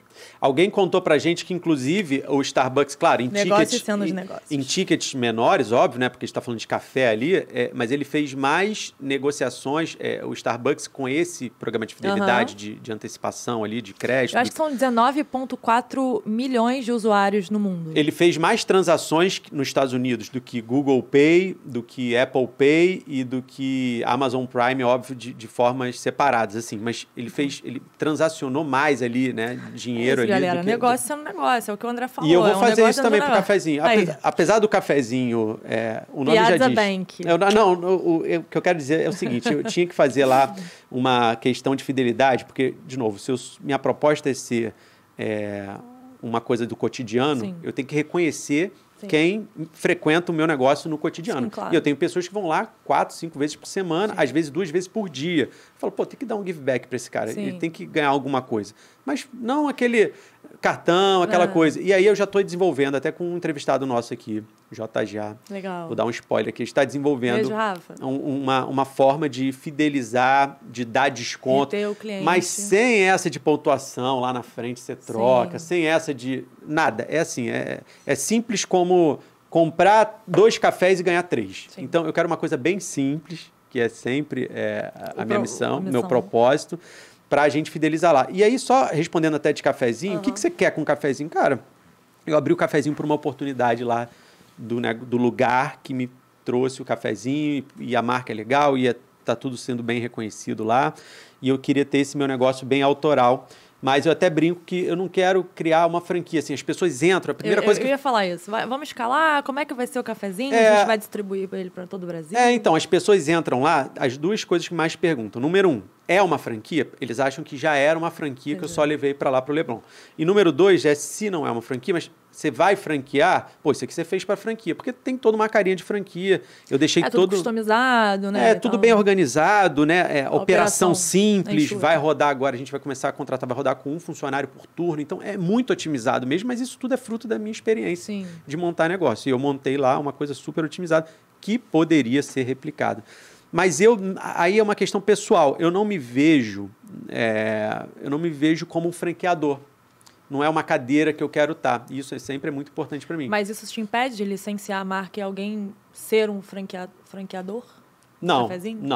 Aí eu brinco que é o seguinte, eu não quero, daqui a 5 anos, a gente está brincando, de sentar numa cadeira e falar, caramba, eu não tenho essa vaidade, assim, eu estou com 200, 300, 400 unidades e eu tenho, não sei quantos franqueados, e quero mais franqueados, quero fora do Brasil. Eu não tenho essa vaidade e não quero estar nessa cadeira. Mas se alguém chegar e falar, cara, eu gostei tanto dessa marca, ela é tão legal que eu quero franquear e eu vou te pagar um licenciamento de marca e você sai disso porque eu quero multiplicar. Você não quer, mas eu quero multiplicar isso por X, aí é óbvio. Olha aí, cara. Aí é óbvio. Quem chega lá e pergunta, quem já está namorando o André para poder ser franqueado do cafezinho, chegou a hora. Por minha conta, isso vai ser o meu businessinho lá perto de casa, enquanto eu morar ali. É a tua tese validada, vai. É minha tese validada, exatamente. É minha fonte de estudo também, de vários estudos ali. E eu brinco também, faço analogia com o Joby. O Joby é uma puta marca, né? É um dos bares, se não o mais, é um dos 3 mais famosos do Brasil, do Rio, né? E ele tá lá se perpetuando no mesmo lugar. É certo ou errado? Não é o modelo dele.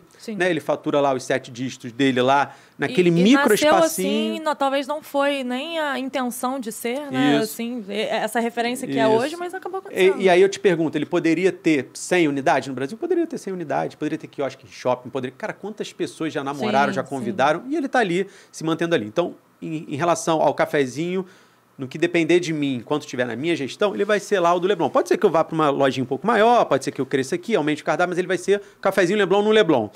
Se alguma coisa mudar, né, se alguém chegar e falar, não, mas eu faço questão de botar esse cafezinho Leblon no Brasil todo e tá aqui e passo o know-how que eu te pago a marca, e ótimo. Boa. Tá? Aí a gente expande. Legal. E aí eu queria que a gente fizesse uma brincadeira. A gente sempre fala a gente sempre pergunta aqui para os nossos convidados sobre um carro-chefe, sobre um prato-chefe, sobre uma memória gastronômica aqui e tal.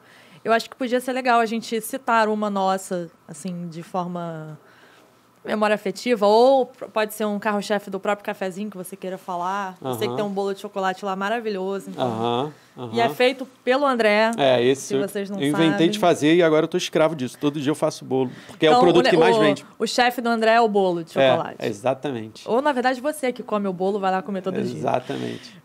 Bom, mas fala aí, o que seria uma comida preferida ou um carro-chefe que você queira citar de um restaurante ou de uma memória? Enfim. Eu como de tudo, assim. Eu acho que citar algum restaurante seria meio que injusto, assim. Mas a minha memória afetiva está em basicamente 2 coisas que me marcaram muito, né? Na minha infância e tudo mais. E até hoje, eu até reproduzi um desses para minha mulher esses dias. Que de manhã eu sempre comia, por conta do meu pai ser da América Central, eu sempre comia feijão, que eles chamam lá de frijoles, refritos, né? Então, você pega o feijão pronto, bota manteiga, cebola...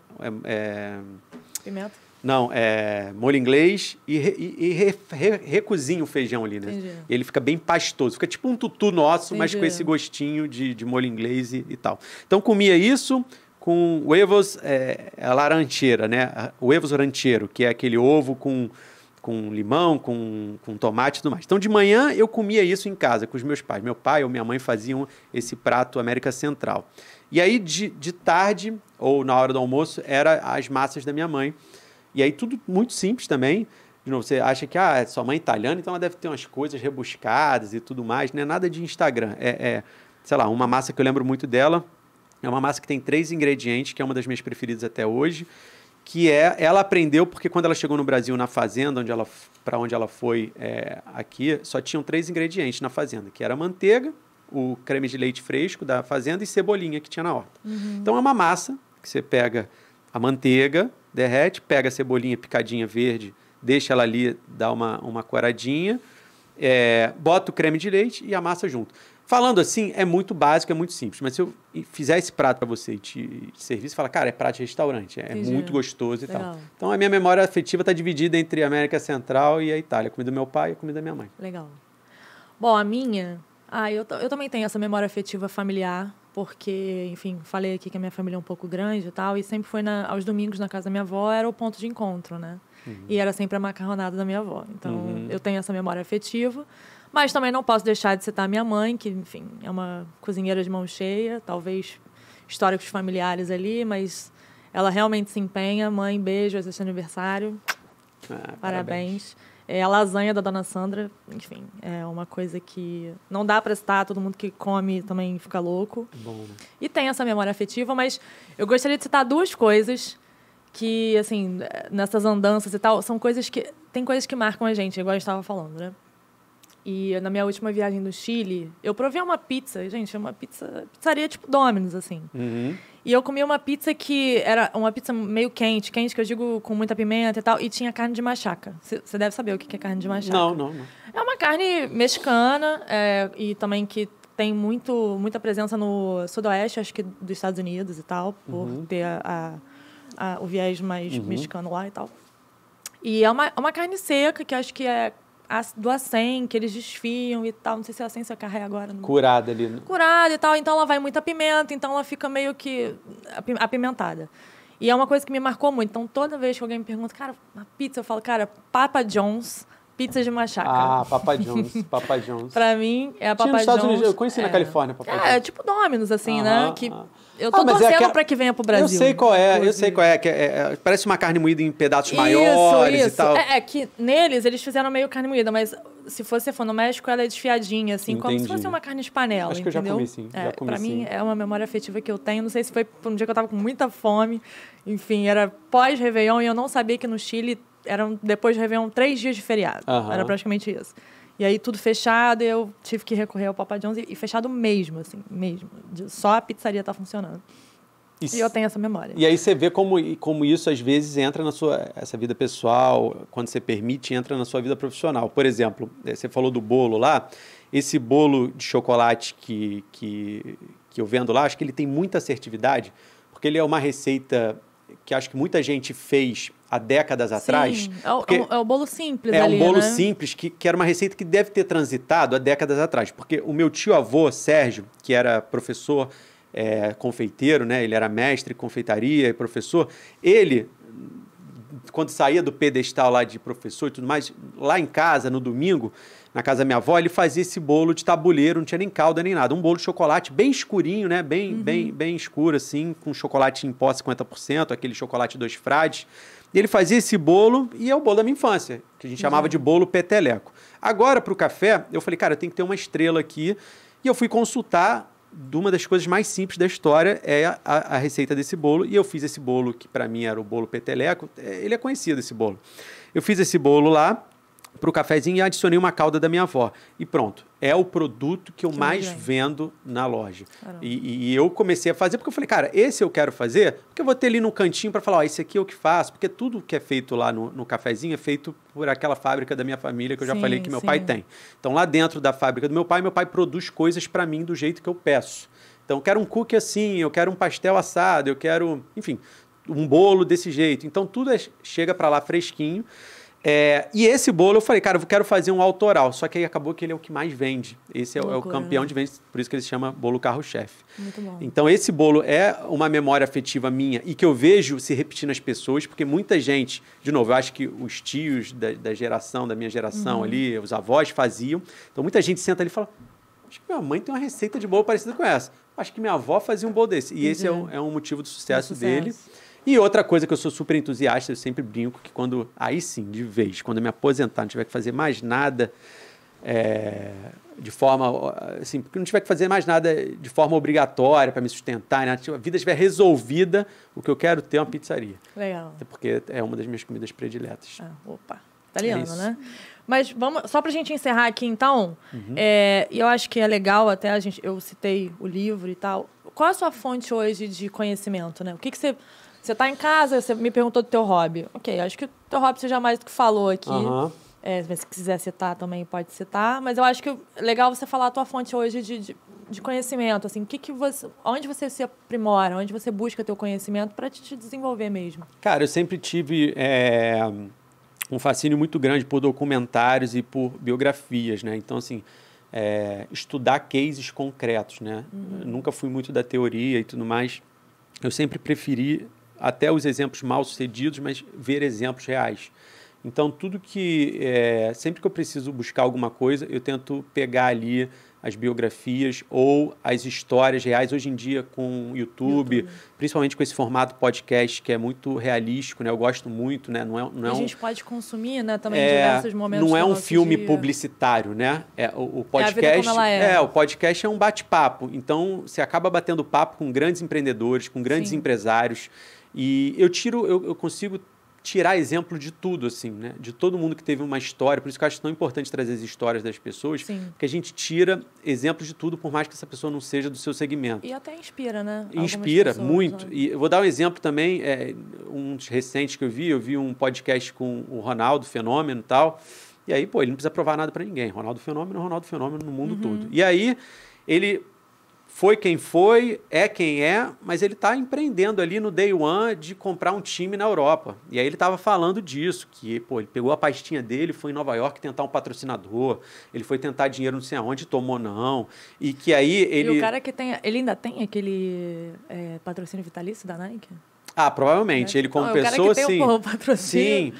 Então, assim, ele falando que fica sem dormir, e ele brinca igual a gente brinca, que agora... Esse time tem que dar certo, que todo o meu dinheiro está lá, as contas não sei o quê. Sim. Claro que as contas dele são outras, o patamar dele é outro. Sim. Mas o cara está no mesmo frio na barriga, o cara está tendo que acordar para resolver do mesmo jeito que a gente está resolvendo as nossas coisas. Então, assim, é interessante ver como isso se repete, assim, né? E aí eu vi uma frase esses dias também, que eu gostei muito, que você não precisa ser o mais esperto, né? Você só precisa ser o cara que persiste ali. Você só precisa ser o cara que tem mais consistência.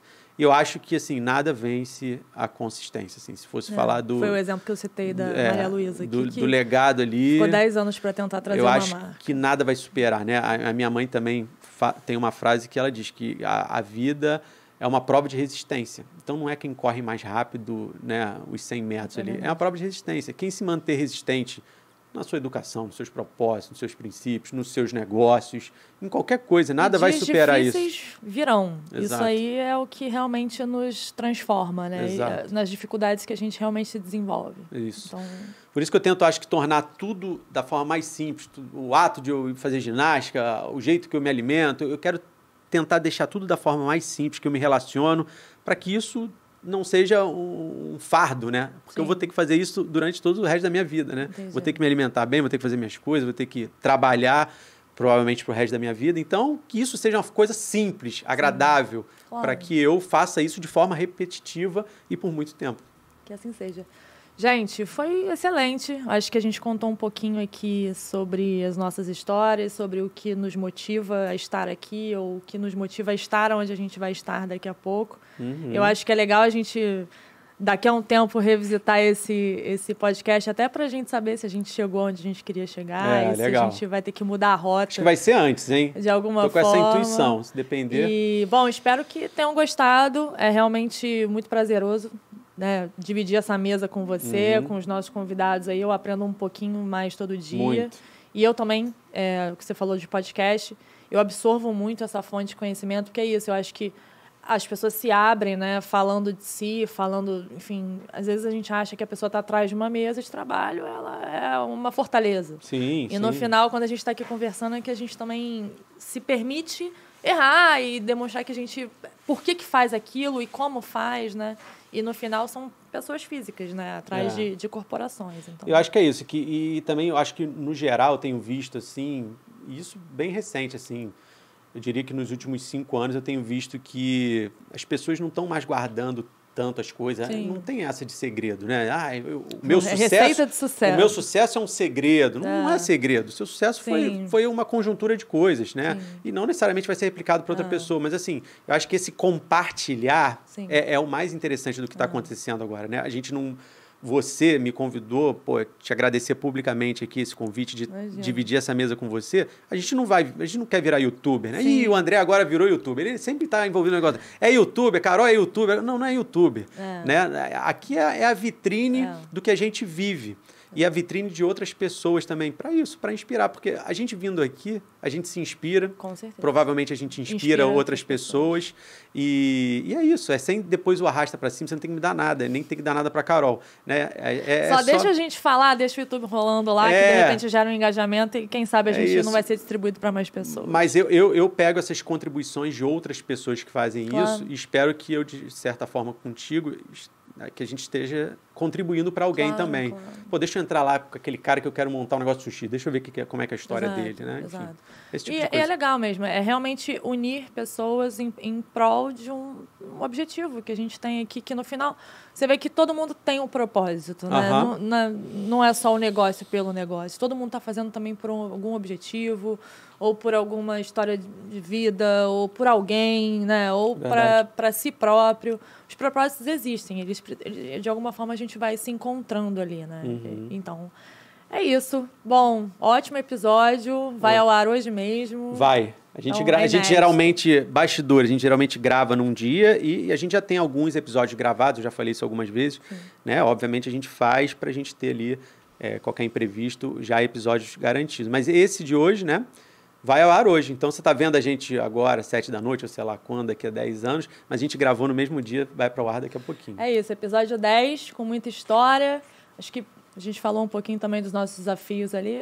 Tem muita coisa que talvez a gente possa abrir mais, mas vamos deixar isso para um spoiler futuro aí, que a gente pode fazer só de ou de no-shows, ou de, enfim, como é que chama, como é que fala? O que não deu certo, entendeu? Na nossa vida. Legal. A gente volta aqui para contar. E Carol agora sai daqui, vai para a KPL, André vai para o cafezinho, e a vida é essa. Isso aí. Segue o baile. Gente, beijo. Curtam bastante o Food S.A. Obrigado.